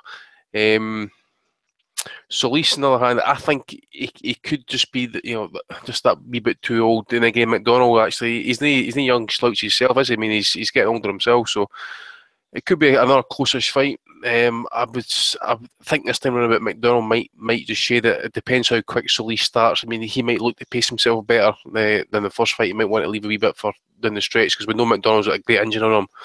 So I'll probably go McDonald another probably like tight, close on the cards probably. Like you see Solis get out though. But Trent Broadhurst, I might have seen him actually on his last fight. I think that might be in the Danny Green Mundine undercard actually. The guy that he fought actually was a kind of ancient Australian guy though. So other than that, Nadir Hamdan, Andy, flip me, Yep. and he's been going for years. he must be 60 fights or something like that, 60 pro fights. He must be definitely well into his kind of like 40s now anyway. But other than that, I'm not too sure. And as Tommy says, Bivol does seem to be, or looks like the goods anyway. Okay, only 11-0, but 26. I think he could be the next person coming in. I mean, he's got all the amateur pedigree and that for the Russians. Started boxing, something crazy. I think it was like 4 or 5 or something like that boxing. So hard motherfucker as well. Moldovan, Korean, brought up in Russia. Yep, definitely a hard motherfucker. So I think he's going to stop him early. Bivol will stop him early actually. Push him up, get some more of these kind of. Hopefully, we can get some of these fights with the picture being cleared up. So I dare say after this fight, he will probably end up fighting Sullivan Barrera, unless he's got a fight. He's supposed to have a fight made. I forget who it's meant to be against. He was meant to be fighting Beterbiev. I don't know whether that's coming off or not. Let me just Beterbiev. Is that definitely going ahead? No, he's fighting Felix Valera at Madison Square Garden. That's on the Kovalev-Sabrinsky undercard. I think Barrera would give Bivol trouble, Andy, because he's a big, tall, lanky dude, and Bivol doesn't look the biggest light heavyweight in the world. True, Barrera can be awkward, but again, I always just go off the word fight. And plus, he's 35 now, I think, Barrera, so he's not really got a lot of time on his side. I just basically go off the fact, okay, he did knock out his name Shabransky, but and I didn't really kind of put a lot of stock on the Jeff Lacey and Karo Murat day. No, Lacey was long done by then. Aye, Joe Smith gave him as good as he got, I suppose. But I don't really kind of rate Barrera all that much, actually, even for a Cuban. So I'm going to say Bivol would actually handle him. Just watched it, Beterbiev's fighting for the vacant IBF. I knew he was fighting that Colin, but I didn't know the title was on the line. Right, okay. That's Enrico Coling or something, is it? Enrico Coling, that's on Box Nation, that fight. I seen it advertised on Box Nation. I never knew there was a title involved, though. He's had a number of problems with his promoter and stuff like that. With the you come again? Aye, Interbox or something like that. Oh yes, he's got beef with Yvonne Michelle, isn't it? That's right. That's the one. Ozzy, final word to you. We'll bring Donnie on next on the American stuff. Any interest in this? McDonald Solis particularly, does that float your boat? Yeah, I agree with Tommy. I actually think the card's one of his better ones. Obviously, we know the controversy between McDonald and Solis last time out. That result actually benefited me because it got my treble up. McDonald, I was sat there thinking I've lost again. Yeah, I got a generous one on the cards. He's had a weird... I bet in playing McDonald after 9 rounds, it was about 92 or something for him to get a decision. I chucked 50 quid in it. Yeah, I had him for a decision, and then I thought I've lost here completely. And he got an absolute gift. I think we'll see a better Jamie McDonald this time round. And I think he'll beat Solis. And then they'll probably look to make the Paul Butler fight. It's one that was mooted when Paul Butler was with Frank Warren. They're both in the same camp now, same stable, so it makes sense to do that one. Quigg, I've not seen much of his opponent. I know he was mentioned for Kid Galahad about 12 months ago. Yeah, I've seen him, but I can't remember against who now. I think he's fought for maybe a European title before. Yeah, quite possibly. I think he was quite good as a few years ago, and I think he was a pretty decent amateur as well. But he's just not kicked on. I think what is he now, about 34 or something, so he's probably seen his best days. Chisora, if he brings anything like he was against Dillian White, it's bound to be an entertaining fight. I've not seen much of the opponent. In fact, I've never seen him at all, to be honest, so I have no idea what he brings, but it'd be good to see Chisora win because it keeps the faint hopes that Dillian White might get back in the ring with him. And then I think there's a couple of random lads on it as well, and obviously I think Bivol will beat Broadhurst, but it's one of his better ones in considerably compared to last night's. Certainly is. Moving on, the fights are flowing thick and fast next week. Donnie over to the Barclays Centre, Brooklyn, New York. Not a bad card on paper, I don't think. It could have been worse. Deontay Wilder was supposed to defend against Luis Ortiz. He's got Bermain Stiverne in the rematch. I'm happy enough with this because at least it gets Stiverne the hell out of the way. Hopefully Wilder will beat him convincingly and then he can move on.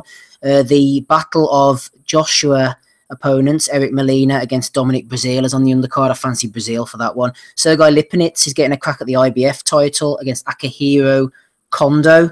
Sean Porter against Adrian Granados could be decent, and then a couple of other guys. Tell me about the heavyweights first, Donnie. Wilder, Stiverne and Breazeale, Molina. What's going to happen there? Well, I think, Steve, you may be a little bit more enthusiastic about this fight than I am. You're like, oh, it's not bad. It's bad anywhere you slice it. I mean, first of all, I don't want to sound like Andy here because, I know that you could talk about this stuff till you're blue in the face, but what kind of fucking sanctioning body or whatever? Stiverne loses badly in a 12-0 decision to Wilder. He then has a period of severe inactivity, for an extended period of time, and then beats some nobody, and suddenly he's the mandatory again. Like does Don King know where some bodies are buried? Don King, he buried them. He probably did, but sorry, Donnie. See, before you go on, mate, let's see if there's one person who's got to basically bring out an autobiography and tell the truth before he dies. It's got to be Don King. It's got to be. It has got to be. He would. There's in practice of criminal law, there's a doctrine that says that the dying words of any person are considered to be have more evidentiary value than any other random hearsay statement, because it's assumed that the last words that somebody would say before they die would be true. But in the case of Don King, I don't think that really applies. I think he'd be bullshit till right to the very end. But anyway, evil never dies, man. Evil never dies. You know what? The one thing is that Stiverne really did look flat in that first fight. And I guess he had some sort of health condition going into it, but probably didn't say anything because he wanted the payday. Yeah, he was a fat bastard, didn't make weight. That was the reason why. And yes, people always going to be all heavyweights didn't make weight and stuff like that. They fucking do. They've got to come down and weight a wee bit as well. Shred a bit of fucking timber off. He did the same fucking thing. That fight was delayed for over 12 months, actually. No, he had some sort of, apparently, I don't know if he's full of shit, but apparently he had some sort of illegitimate issue that he was treated for. And I don't remember what it was, but somebody could Google it. But, I remember what it was, but I'm not even going to embarrass myself by actually trying to pronounce it. Yeah, I'll find it out. There was that in the first encounter of this fight, in the build up to that, everyone was saying, well, Wilder, early in his career had been knocked down by journeymans and bums, and a lot of people thought Wilder was going to lose that fight. And I had seen, Stiverne had flattened Chris Areola, right? And Areola has a pretty damn good chin.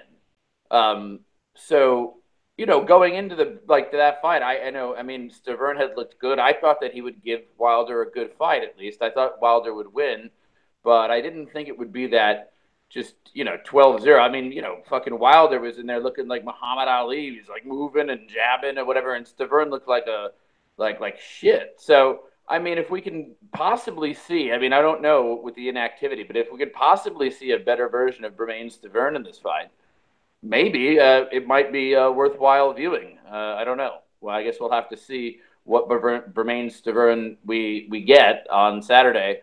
I think anything has to be better than the version that we've got in the previous encounter between these two. But with the inactivity, you just don't know. Been fighting for a long time. I know he had a good amateur career. Sometimes fighters come back after a layoff in their 30s and they look a little bit better. A little time off from the ring can actually preserve them. So I'm trying to be an optimist like Wellings, but it's hard. It's hard when. No, let me just clarify, Donnie. What I'm saying is, like, I got in trouble for this a couple of weeks ago. I'm not happy with this fight. It's bullshit, and I agree with everything you say. It shouldn't be taking place, but it's gonna take place. So let's get it the hell out of the way so we can move on. Yeah. Oh, no, I agree. I mean, because the thing is that people do have mandatories. But the interesting thing is, though, all the fights that we want to see for Wilder are unifications anyways. So fuck it. Like, unifications always take precedence over mandatories. So we don't really need this.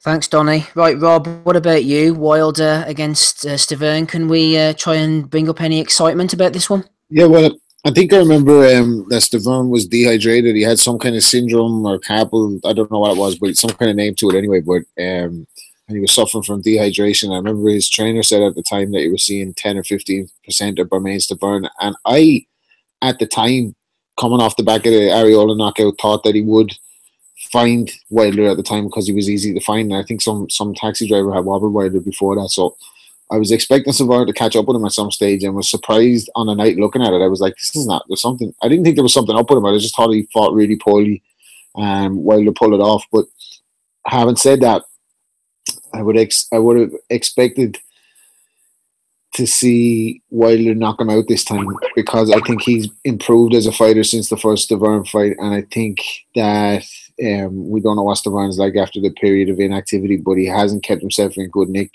throughout his career, so I'd say a layoff is not going to do him any good, and I think Wilder might just overpower him and get him out of there actually this time because he dropped him in the last fight too. So, but even though he lost 12 zip, this sounds crazy. He did have moments in the fight, in the first fight, where he put Wilder under a bit of pressure and started to back him up a little bit. So if he was dehydrated, there is the chance always, I guess, when Wilder's fighting of a potential banana skin because he's so vulnerable. But I'd expect him to come through it. And then obviously that's the Joshua fight is the one we want. Now we hear Eddie saying today that, Anthony broke his nose, so he won't be available for February or March. So it's the Dillian White fight or nothing.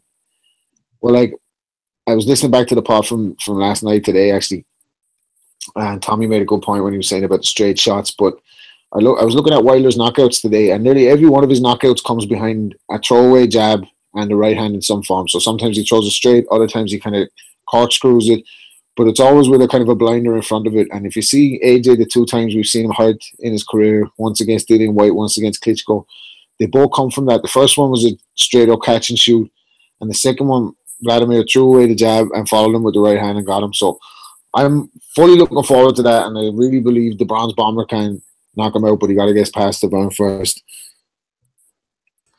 Did you see Stiverne's follow-up fight against Derek Rossi because he looked absolute garbage in that fight as well? Nope. Was that his last fight, mate? It was a couple of years. It was a long time ago. He's not fought in a while, was he? Well, I didn't watch the whole fight. I watched bits. It was a garbage fight. I watched maybe 5 or 6 rounds, but he looked absolutely terrible in that fight. He really didn't look like there was any improvement for Wilder fight. He just looked exactly the same as he did against Wilder. I think Wilder probably stop him this time. Tommy's going for a stoppage. Andy, what about you? Tell me first of all, before you go on to Wilder, about this Brazil-Molina fight. I think it could be fun, but I am fancying Brazil because I've got a bit of respect for him after that Ogono fight. I think he's got balls. Well, definitely, mate. Listen, I think he showed his balls against Joshua. I mean, he took a bit of a licking there, didn't he? Straight up, tall guy, took straight shots, kept coming. Well, for as long as possible, anyway. And as you say, had that good shootout fight against the big Nigerian guy. So, but a good fight. This, I mean, depends if Molina's in some sort of shape. How much notice has he had? He's only fought. I think since he fought AJ, has he fought at all? I don't know if he has.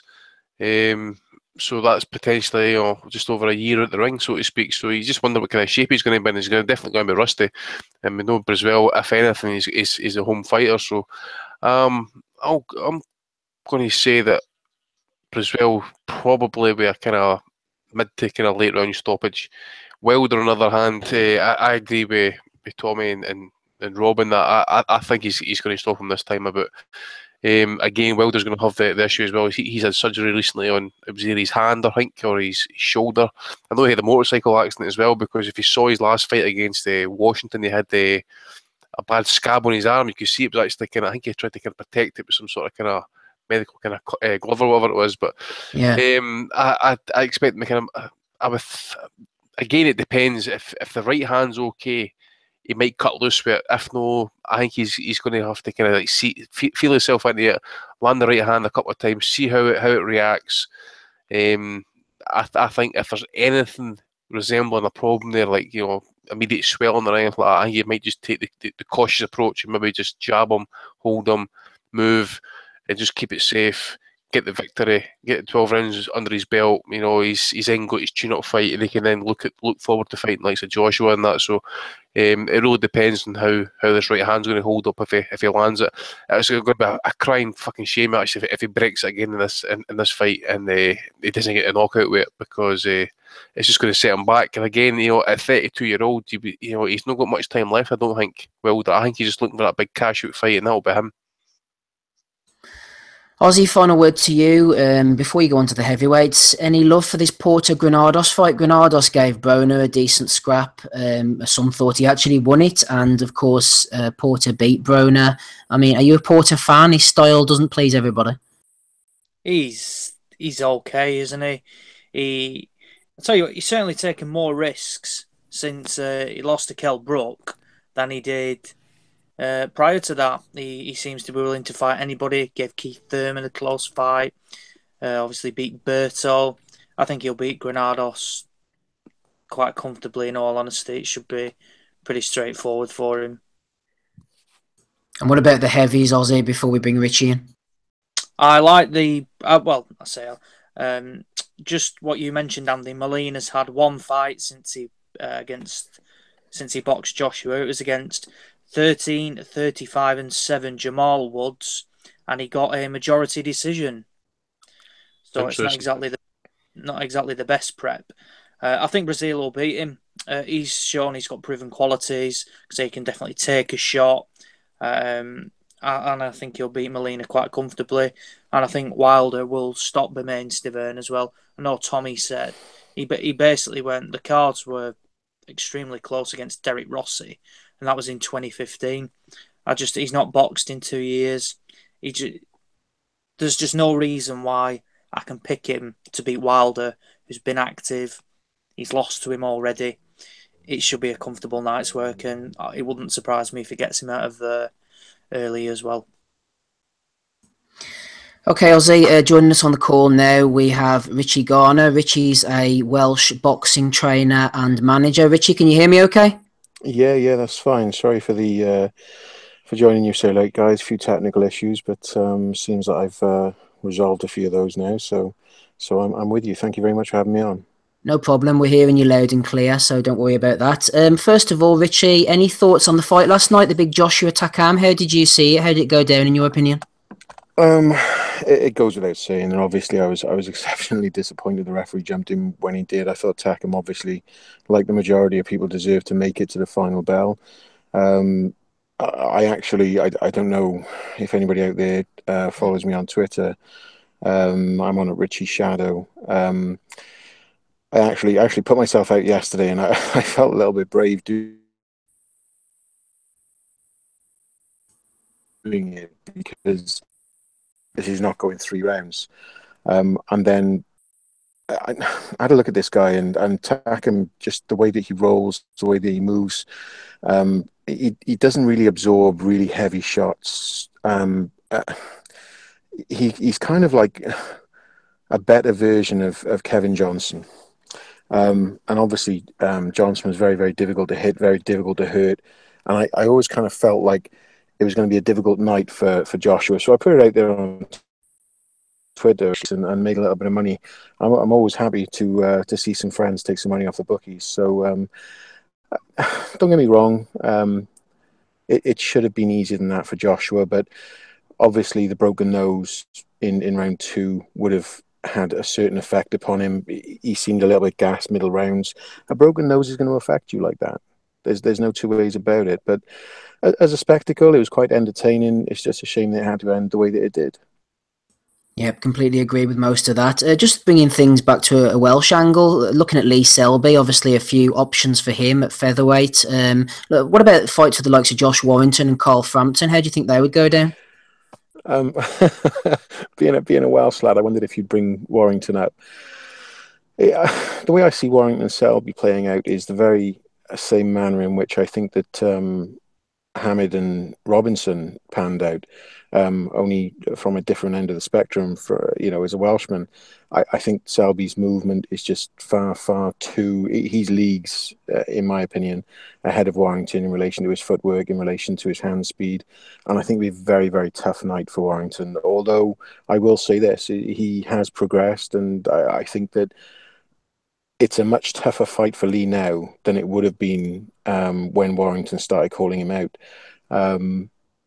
Warrington's really impressed me in his last couple of fights. He seems to have stepped up, gone through the gears.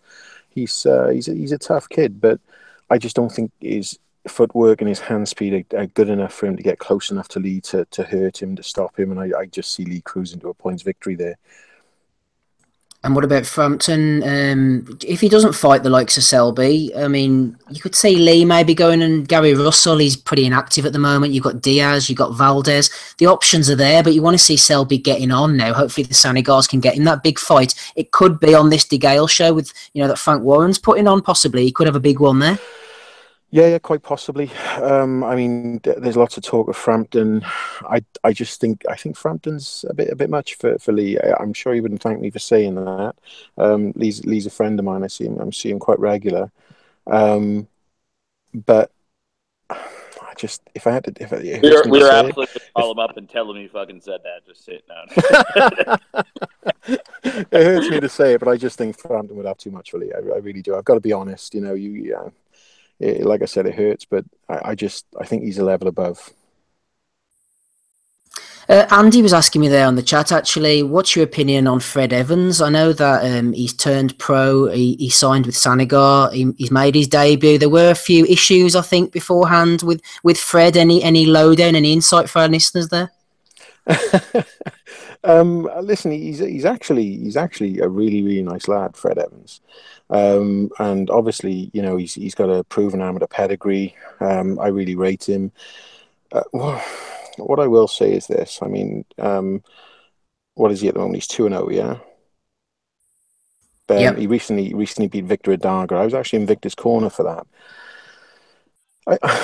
Victor is one of those very, very difficult customers. I actually chose him as an opponent for one of my boys recently, a guy who's just turned over. I'm very excited about a kid called Jake Anthony.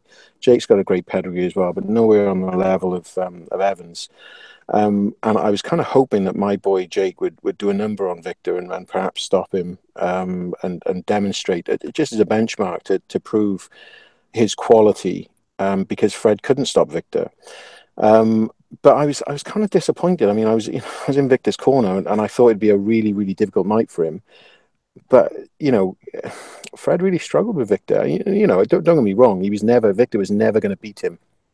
But I just thought that somebody with his pedigree would be able to figure out Victor's style and maybe force a late stoppage or something of that nature. I think fights like that, they're learning fights. But if you don't get somebody out of there, and don't get me wrong, I didn't expect him to get him out of there early doors.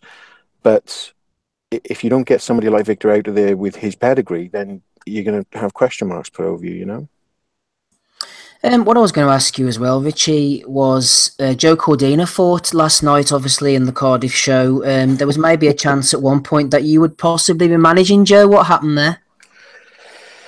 I'm not going to suggest that it's because I'm, one of the best managers out there, blah, blah, blah. I did have 3 meetings with Joe. Really, really nice guy. What perhaps gave me a little bit of an edge and perhaps got me in with a foot in the door there was the fact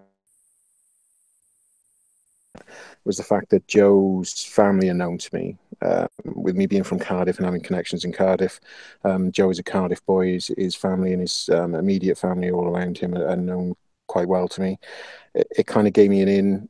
Further to that as well, I had somebody who was willing to back Joe financially, a businessman in the area, who had a lot of faith in my word when I said that Joe, I felt, would be fighting for world titles within perhaps 3 years comfortably. Such was his ability. I've seen Joe in the gym. He regularly spars with the likes of the Selbys, etc., and he looks very comfortable.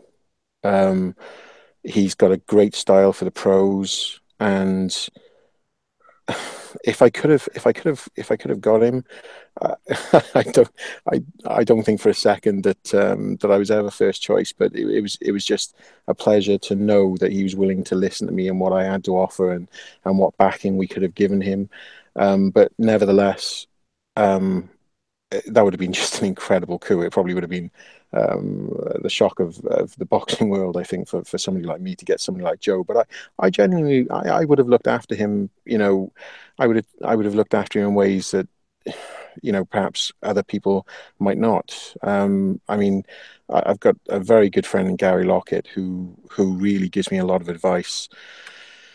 One of the things that Gary tells all boxers when they start out is, you want to feel special, but to all the managers, to all the promoters out there, you're a piece of meat.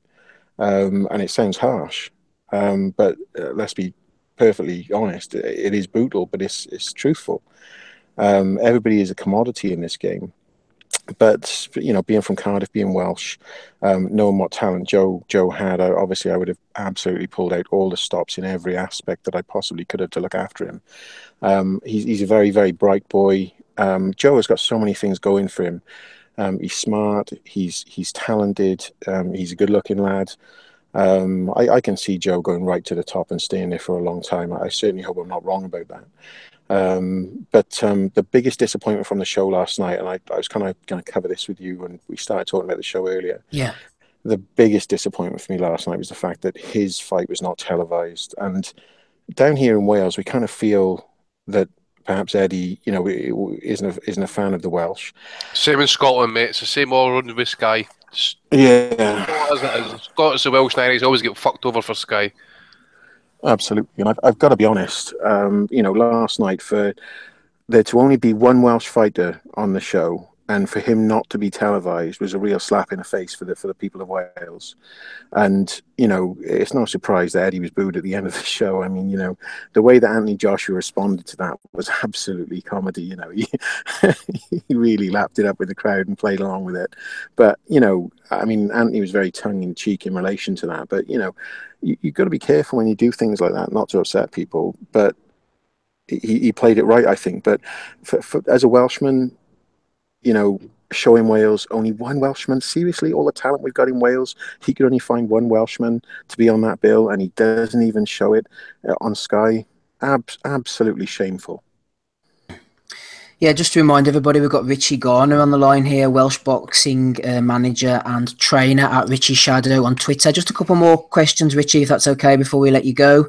Yeah, of course. The first one I was going to ask you was the fight coming up soon between Liam Williams and Liam Smith rematch. The first one was a bit tasty. Williams seemed like he was winning and then imploded a little bit, I think it's fair to say, towards the end before he was withdrawn. How do you see this one going? I genuinely see this as a fantastic 50-50 fight. The British public at the moment is so spoiled with boxing. We really, really are spoiled. We've had so many good fights this year.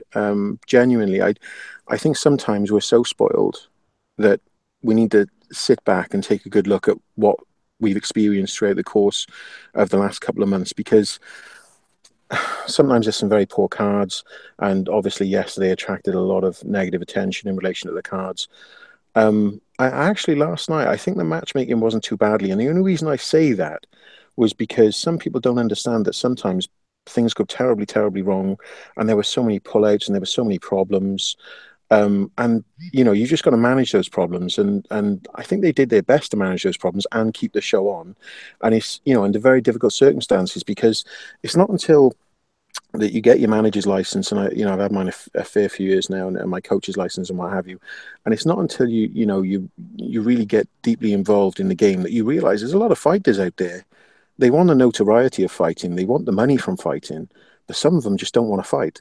And when it comes to taking fights at short notice, and especially fighters against, top-level fighters, and, it's very difficult to get people to accept matches, unless the money is just incredibly significant. But as far as Liam Williams goes with Liam Smith, how spoiled are we with that? I mean, Jesus, the first one was absolutely fantastic. And, it's difficult for me to remain objective because Liam Williams is somebody that I regard as a really good friend. Obviously, I want him to win. But Smith is a great fighter. I think that when he got his second win, he was putting the pressure on Liam in the first fight. But I don't think that Liam had been pushed to a point where he was due to have his second win. And I think that he would have responded well. I mean, Liam Williams really is.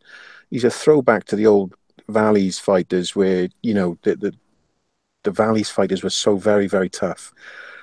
And there's not many fighters that I would categorize on that level.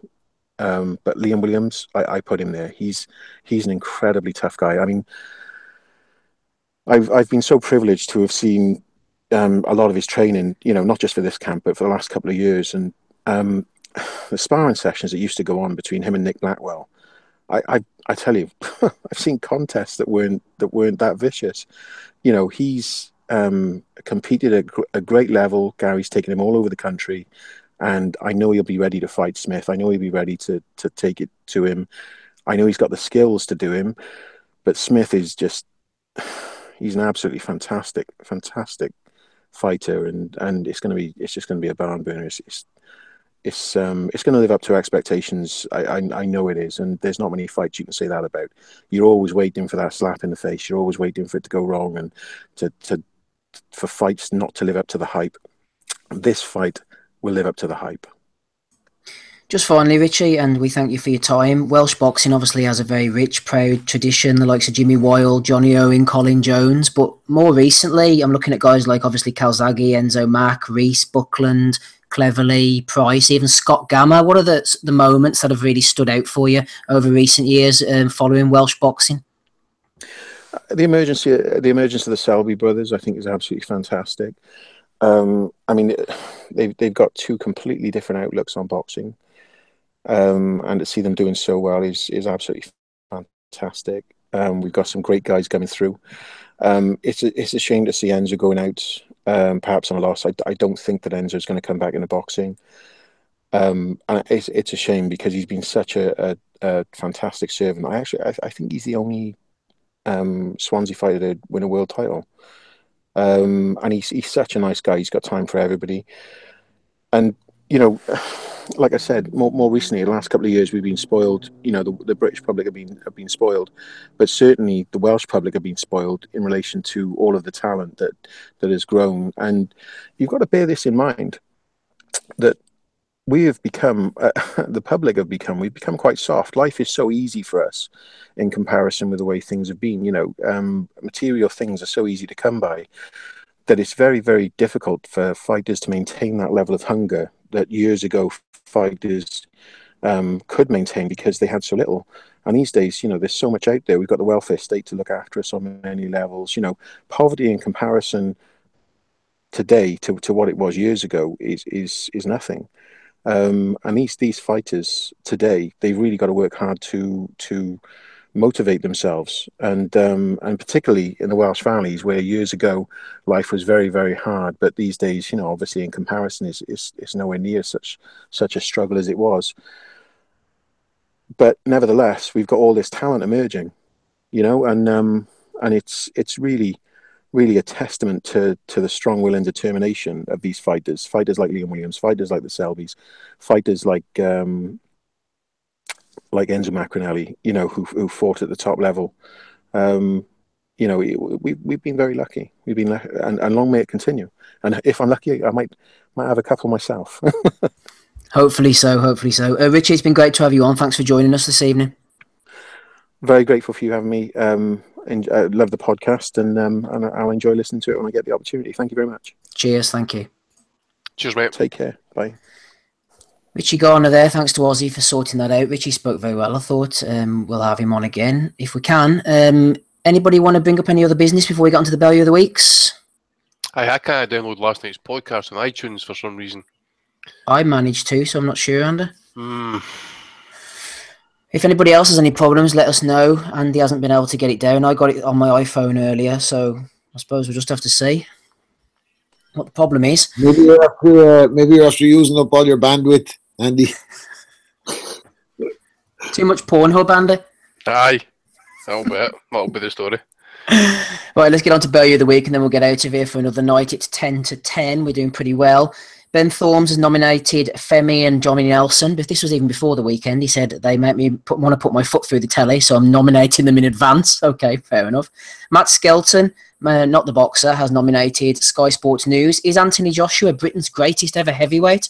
They were I just noticed that actually Sky were tweeting out who is the greatest British sportsman, and I think Joshua was there with Andy Murray, Mo Farah, and somebody else as well. So they're really pushing this straight after the big show last night.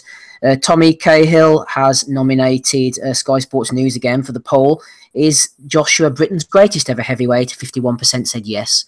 There's a small matter of Lennox Lewis there, I would say. At least one heavyweight better than Anthony Joshua. Right, we have... someone's trying to ring me. Go away.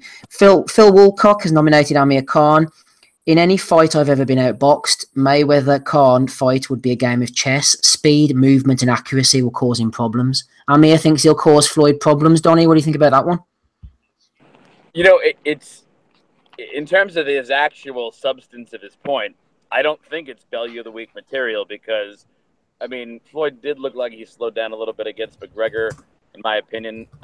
He's lucky that McGregor wasn't trained for a 36-minute fight, But anyways, you know, I mean, in the substance, it's not value of the week.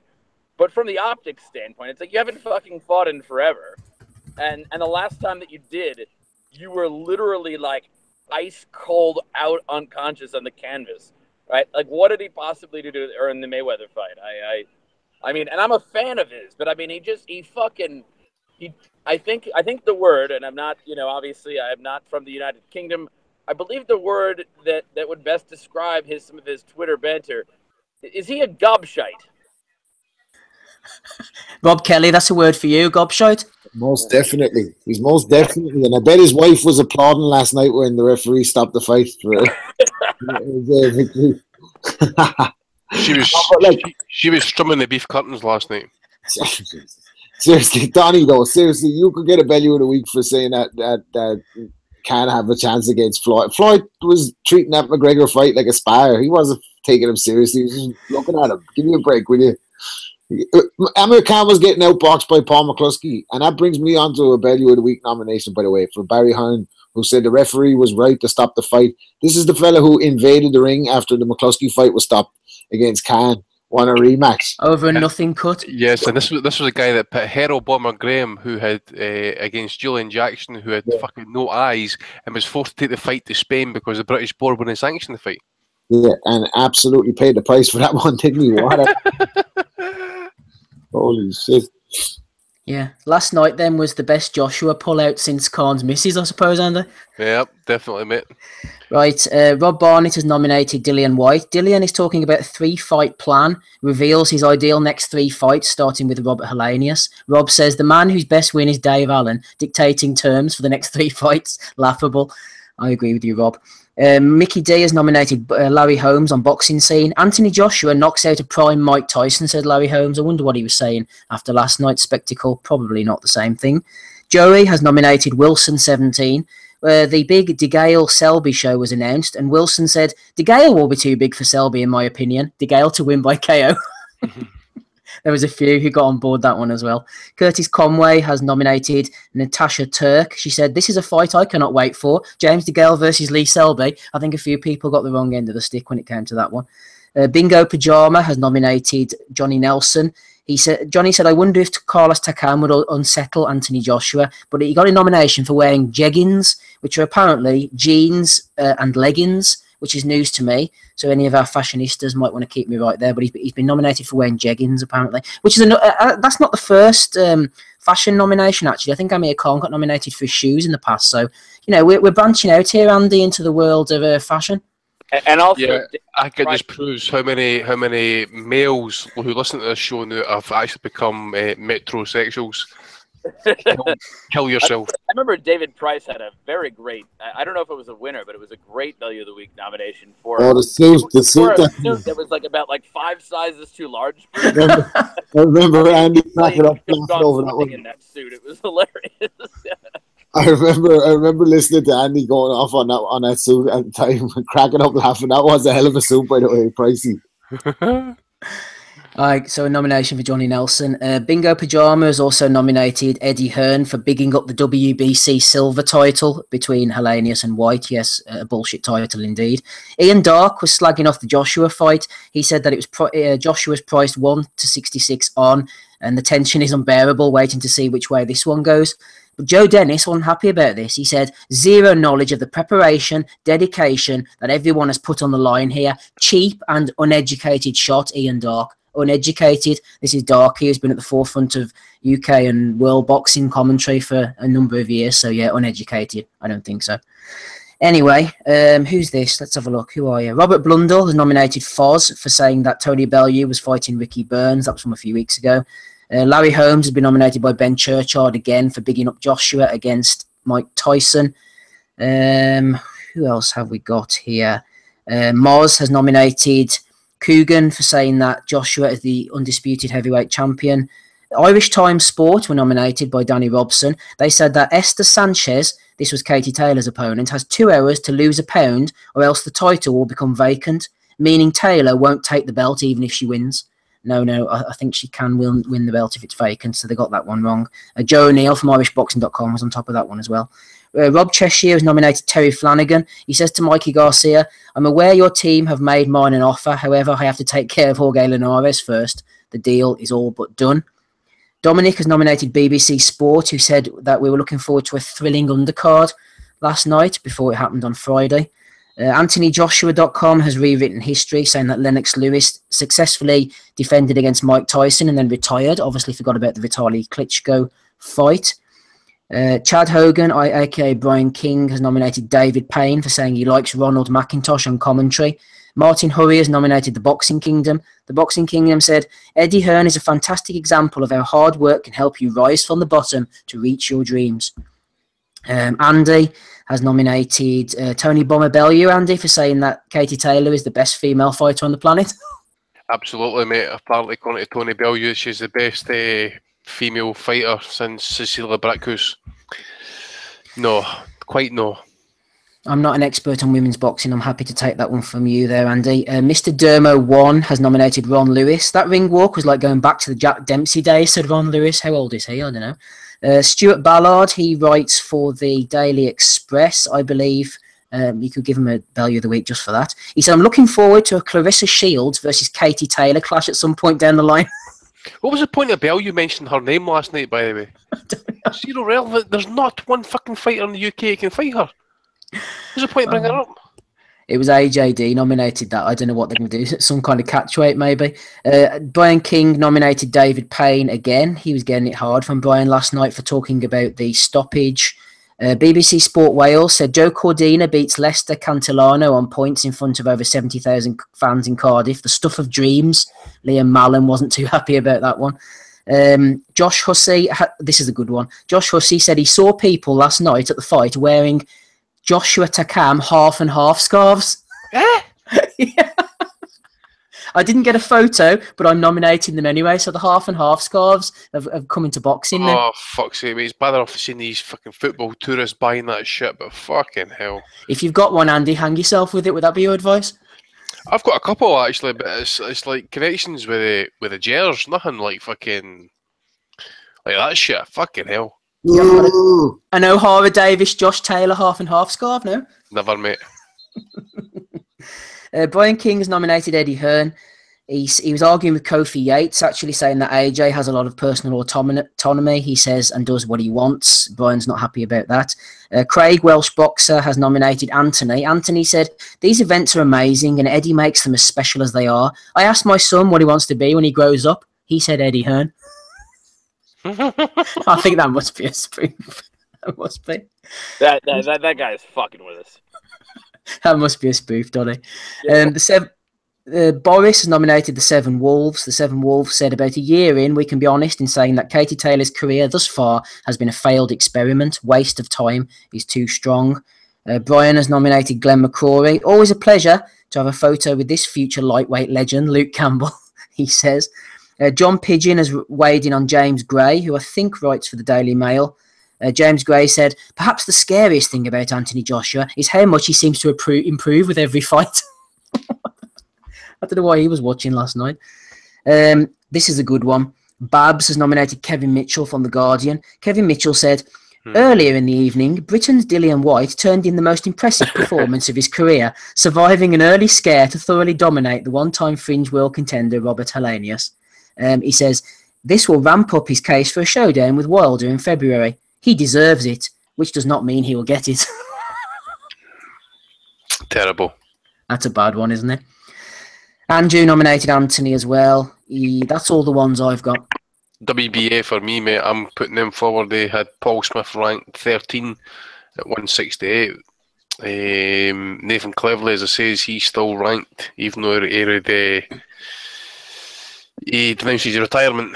And Sky Sports Boxing for this ending, or their description of the ending actually on their website.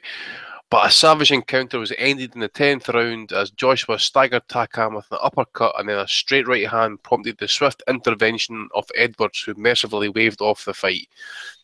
I don't even recall any of those punches landing. Not one. No. And as for the WBA, Andy, they're not as bad as WBO yet. Didn't they once have a dead guy ranked in their rankings? Well, aye, absolutely. And I need to find out that other name, the guy who's actually been ranked twice. Give me a second to see if I can find his name. Oh, yes, he was a Russian or a Kazakh or something. Here we are. He's Russian. It's like Kuzhan Byzangorov. He's a light middleweight. He's ranked 5th and he's also ranked 15th. Right. What are you going to say, Donald? No, I was just going to say, it's like, I mean, this shit isn't that hard. It's once a month. There are 15 people. You put them in order.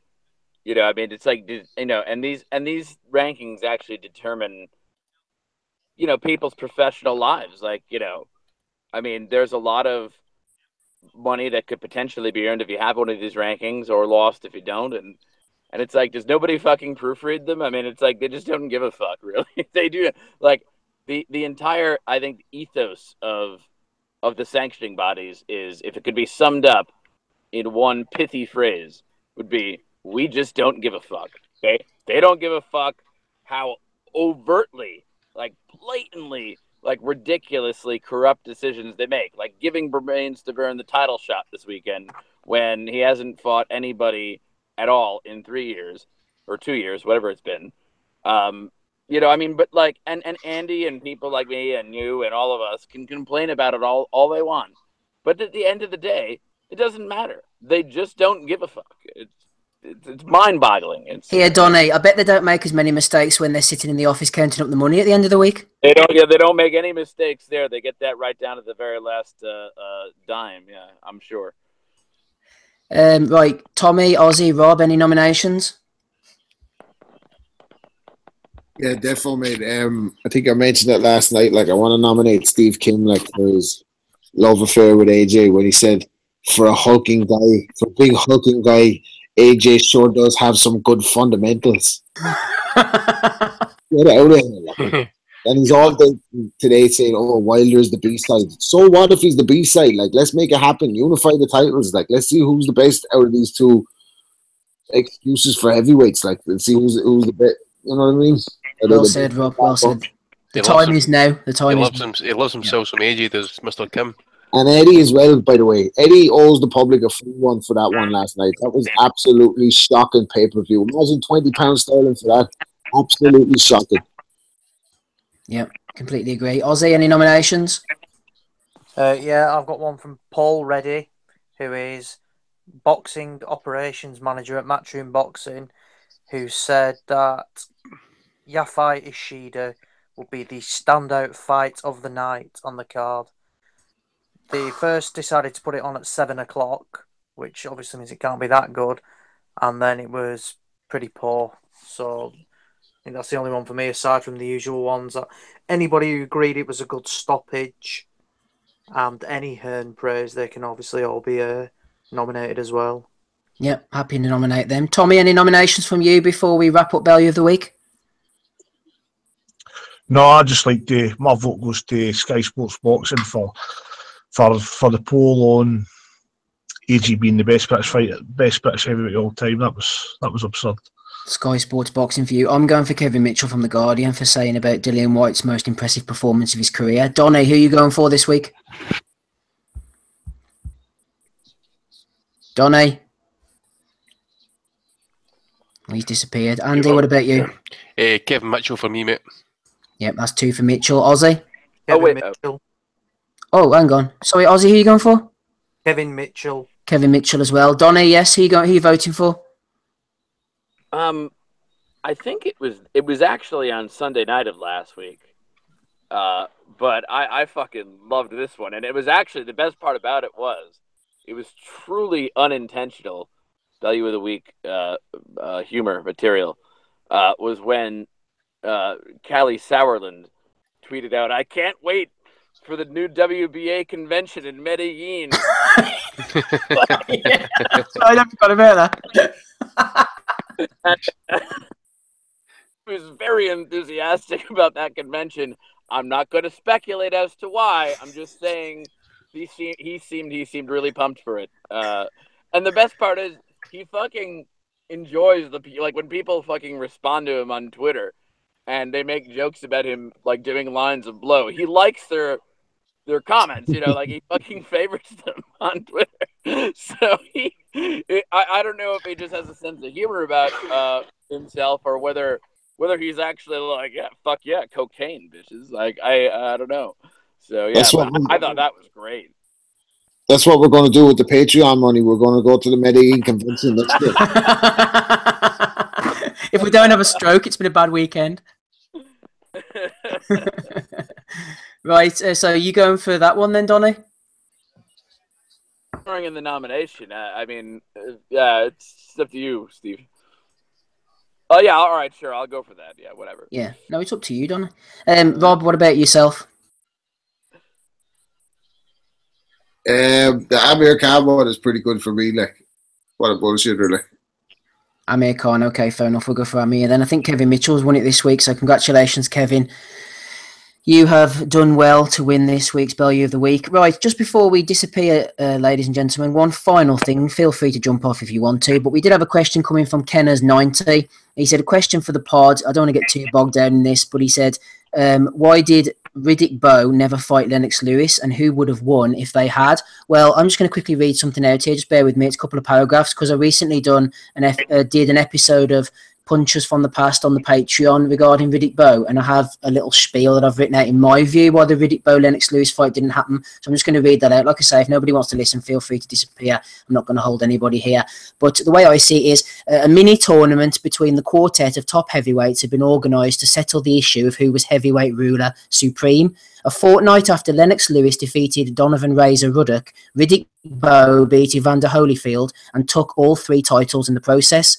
It was then left to Riddick Bowe's manager, Rock Newman, and Lewis's charismatic manager, Frank Maloney, now Kelly, to negotiate a deal. It was reported at the time that Rock Newman offered Lewis a minuscule portion of the pie, around $3 million, with champion Bowe taking home closer to $30 million in a proposed Las Vegas showdown. Maloney rejected what he labelled as an absurd offer and was no closer to an agreement when Newman's second offer arrived at the door. That was an interim WBC bout against an opponent of Lennox's choosing, and if he won that, a fight with Bowe and a bumper $9 million purse. I'll just carry on here, Kenners, this is for you. Around this time, Newman was even talking up a possible first title defence against George Foreman in China, and his erratic behaviour at the time has since helped propagate the version of events that Team Bowe had indeed ducked their challenger. Finally, Rock supposedly put forward a winner-takes-all offer with the $30 million purse up for grabs. Lennox Lewis enthusiastically accepted, but according to Frank Maloney, they didn't hear back from Rock Newman. During this time, Bowe infamously threw a replica WBC belt in the dustbin, and the sanctioning body finally lost patience and stripped him. Anybody want to take issue with that version of events, or does that send any views on a possible Bowe Lewis fight? As I always read it, mate, I always well, you've obviously looked into it better than I have, but if I remember back in the day, and anywhere that I read it, Bowe blatantly ducked Lewis. Simple as that. He ducked Tyson as well. The fight between him and Tyson, that was another thing I covered. He said he would have kicked Tyson's ass, and Tyson actually had an interview on record with Bert Sugar in the late 90s on CNN when he said openly he would never fight Riddick Bowe. He said they were friends, they'd gone to the same school together in Brooklyn or whatever, and that he wouldn't lay a hand on him. So Tyson didn't seem to fancy that one either. Plus, around Bowe's prime, Tyson was incarcerated, wasn't he? Mm-hmm. But when they got out, you could also then say that Bowe was actually, he was a spent force by that point after the Galata fight. I don't know why. He'd already fought Holyfield and Foreman by that point as well. Yeah, that's true. I don't know why Bowe ducked Lewis, if indeed he did, because I think it would have been a good fight. Because if you look back to the 1988 fight between the two, I mean, the stoppage was sort of questionable. It wasn't an overall beatdown. The East German referee was a bit on the dodgy side as well. I think Bowe would have given Lewis, and don't forget, this was pre-Emmanuel Stewart Lewis, pre-Oliver McCall Lewis, who held the left hand really low and was, prone to getting hit, and I think Bowe would have given him a really good fight. Yeah, I don't disagree with that, mate. I think Tommy said it earlier on there when he was actually getting compared to Joshua. Bowe, fantastic infighter, could do it all. He was an absolute savage when he wanted to be. If he had to get into a street fight, by fuck, he would get into a street fight, no problem. I would say at that point, possibly, yeah. He'd probably even maybe knock out Lewis. Okay, to close out then, I don't know if I was going to say, Rob, I don't know if anybody's interested, but to close out, I'll go to you first then, Rob. Number one, briefly, did Bowe duck Lewis? And number two, if they'd have fought, who would have won and how? I think it's evident that he ducked him. We had the opportunity to fight him. I remember there's a piece of footage where the two of them come face to face after, you lied on me. But he looks genuinely a little bit shook of Lewis, so it seemed to me at the time it was obvious he was ducking him. And it was a pity because I was rooting for Bowe, and he was a great fighter, like the guys described him, could do it all. But I remember Futch saying he was mad lazy, like he'd have to go and he was go spy on him, like to make sure he was going running. He'd say he was going to run 10 blocks, and he hadn't run at all, like he was in the bed. So yeah, Futch got fed up with him in the end, didn't he, before the Galata fight, and booked him off. Yeah, Donnie. Yep, sorry, Rob. Donnie, what about yourself? Did Bowe duck him, and who would have won? I've met Riddick Bowe a couple of times, and I also some of his tweets are fucking funny, by the way. He doesn't sound too good now, does he? Talking like. Well, yeah, he's got a little bit of a slur about him. It kind of depends on what day you're talking to him. Yeah, but I mean, and the funniest thing is that he was never knocked out, was he? No. He lost. He only lost once, and that was to the Holyfield in the second fight. I think so. Perhaps he was one of those people whose chin was too fucking good for his own good. He probably took a lot of punishment, particularly in those fucking Galata fights. He probably took a lot of punishment, and and like he a normal person maybe would have been knocked out, but Bowe had a great chin, and so that didn't happen. But yeah, what I would say though is that Rock Newman was a fucking legendary bullshitter. I mean, this guy he was the one that concocted that whole stunt with the dumping of the belt in the, in the garbage can. I mean, it was there's no doubt about it, that he ducked Lennox Lewis. And I like Bowe, right? And that was the point of the prefacing of my remarks here, which is that, I've met Bowe many times and everything. I do like the guy, and he has a great sense of humor, and he'll take a picture or sign an autograph for any fan. I mean, he's a wonderful person, but he ducked him. I mean, although Rock Newman had a tremendous amount of influence over his career, and he would make these like outrageous offers, like the financial offers that you talked about, and then he made that. Anytime somebody goes, "Oh, let's fight for winner take all." Okay, you already know that person is an absolute bullshit. When has that ever come off, Donnie, in the history of boxing? Well, actually, let me ask you this, Steve. How about we fucking spin a roulette wheel or something, and we'll tell you what your salary is going to be at work for the next 4 weeks. You'd be outraged, right? Like you'd be very upset because a man needs to know what the hell he's getting paid, for the work that he's about to do. I mean, these winner take all things are just a bunch of people like, slamming their dicks on the table and trying to, intimidate. I mean, but it's all for show. I mean, there's no, it's not real. And anybody, whenever they do that, you always know they're full of shit. So, of course, Bowe ducked him. I mean, I thought maybe they thought that they could get Lewis over here on the cheap and they could get the lion's share of the money. There's good negotiating tactics, but then there's also stupid business because, I mean, really, Bowe could have made more money in his career. And I'm not saying he's poor now, but he sure as hell would have ended up with more money at the end of boxing if he fucking fought Lennox Lewis. There's no doubt about that. I mean, it's probably the biggest fight that never happened of the past 25 years. It's really hard for me to think of a fight that never happened. I agree. That should have happened and didn't. In my lifetime, I don't know which one maybe you can point to one, but I can't. No, I agree with you. And final word to Ozzy. My 2 pence worth is I think he did duck the fight, but I proportion a lot of the blame towards Rock Newman, like Donnie says. Ozzy, do you have any opinions on this? Short and sweet, yeah, I do think he ducked him. And it's hard to back somebody to go and win a fight when they don't really want it themselves. So I do think Lennox Lewis would have beaten him quite handedly. Lewis was one of the was right up there. He was top quality, and sometimes hard to back against people like that. And let me just add one more thing. I was thinking, it takes some sort of hubris, okay, to take it. I know it was in the amateurs, but and it was for the gold medal match, but it takes some sort of hubris to sort of like fucking dictate terms and be like, I get 30 million and you get what'd you say, 5 million or something. When the guy fucking beats you, like, who does that? I mean, that's so insulting to somebody. Like, if I had beaten somebody, even if it was in the amateur ranks, it was for the gold medal. I beat him. Well, I mean, at the very minimum, it should be 50-50, right? I mean, that's not even, when you offer that to somebody, that's not even a real offer. Like, Tyson, I think, gave a very good payday to that guy who beat him in the Olympic trials. Henry Tillman. Yeah, Tillman. I mean, that guy got rich off that fight for sure, because it was seen as like something like a, in other words, doubts about Tyson. Any doubts about him? Like, well, who beat him? Oh, well, all right, Henry Tillman beat him in the Olympic trials. Now, Tillman really didn't beat him. Tyson probably won that fight, and it was probably a bad decision. But anyways, it was a good angle to sell the fight, right? Like, this is the guy, the last guy to give Tyson a problem, and so Tyson's now going to go out there and quiet any doubts that might exist. Yeah. And going to beat this guy or whatever. But, I mean, I don't think he was, I mean, I'm sure that the split was in favor of Tyson, but not to the degree that was proposed by Newman, to the Lennox Lewis camp. I mean, that's just insulting. And when you propose terms like that, you're not even making a serious negotiation.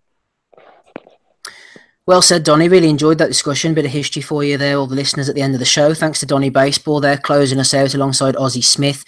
Andy Patterson's left the building. Rob Kelly, it's like jumping off the Titanic here. Tommy Allen as well was on with us. And Richie Garner, thanks to him. Amir Khan and Paul Webb were also on the call early on. I've been Steve Wellings. Thanks for listening. We'll catch you all next week, guys. Cheers. Bye.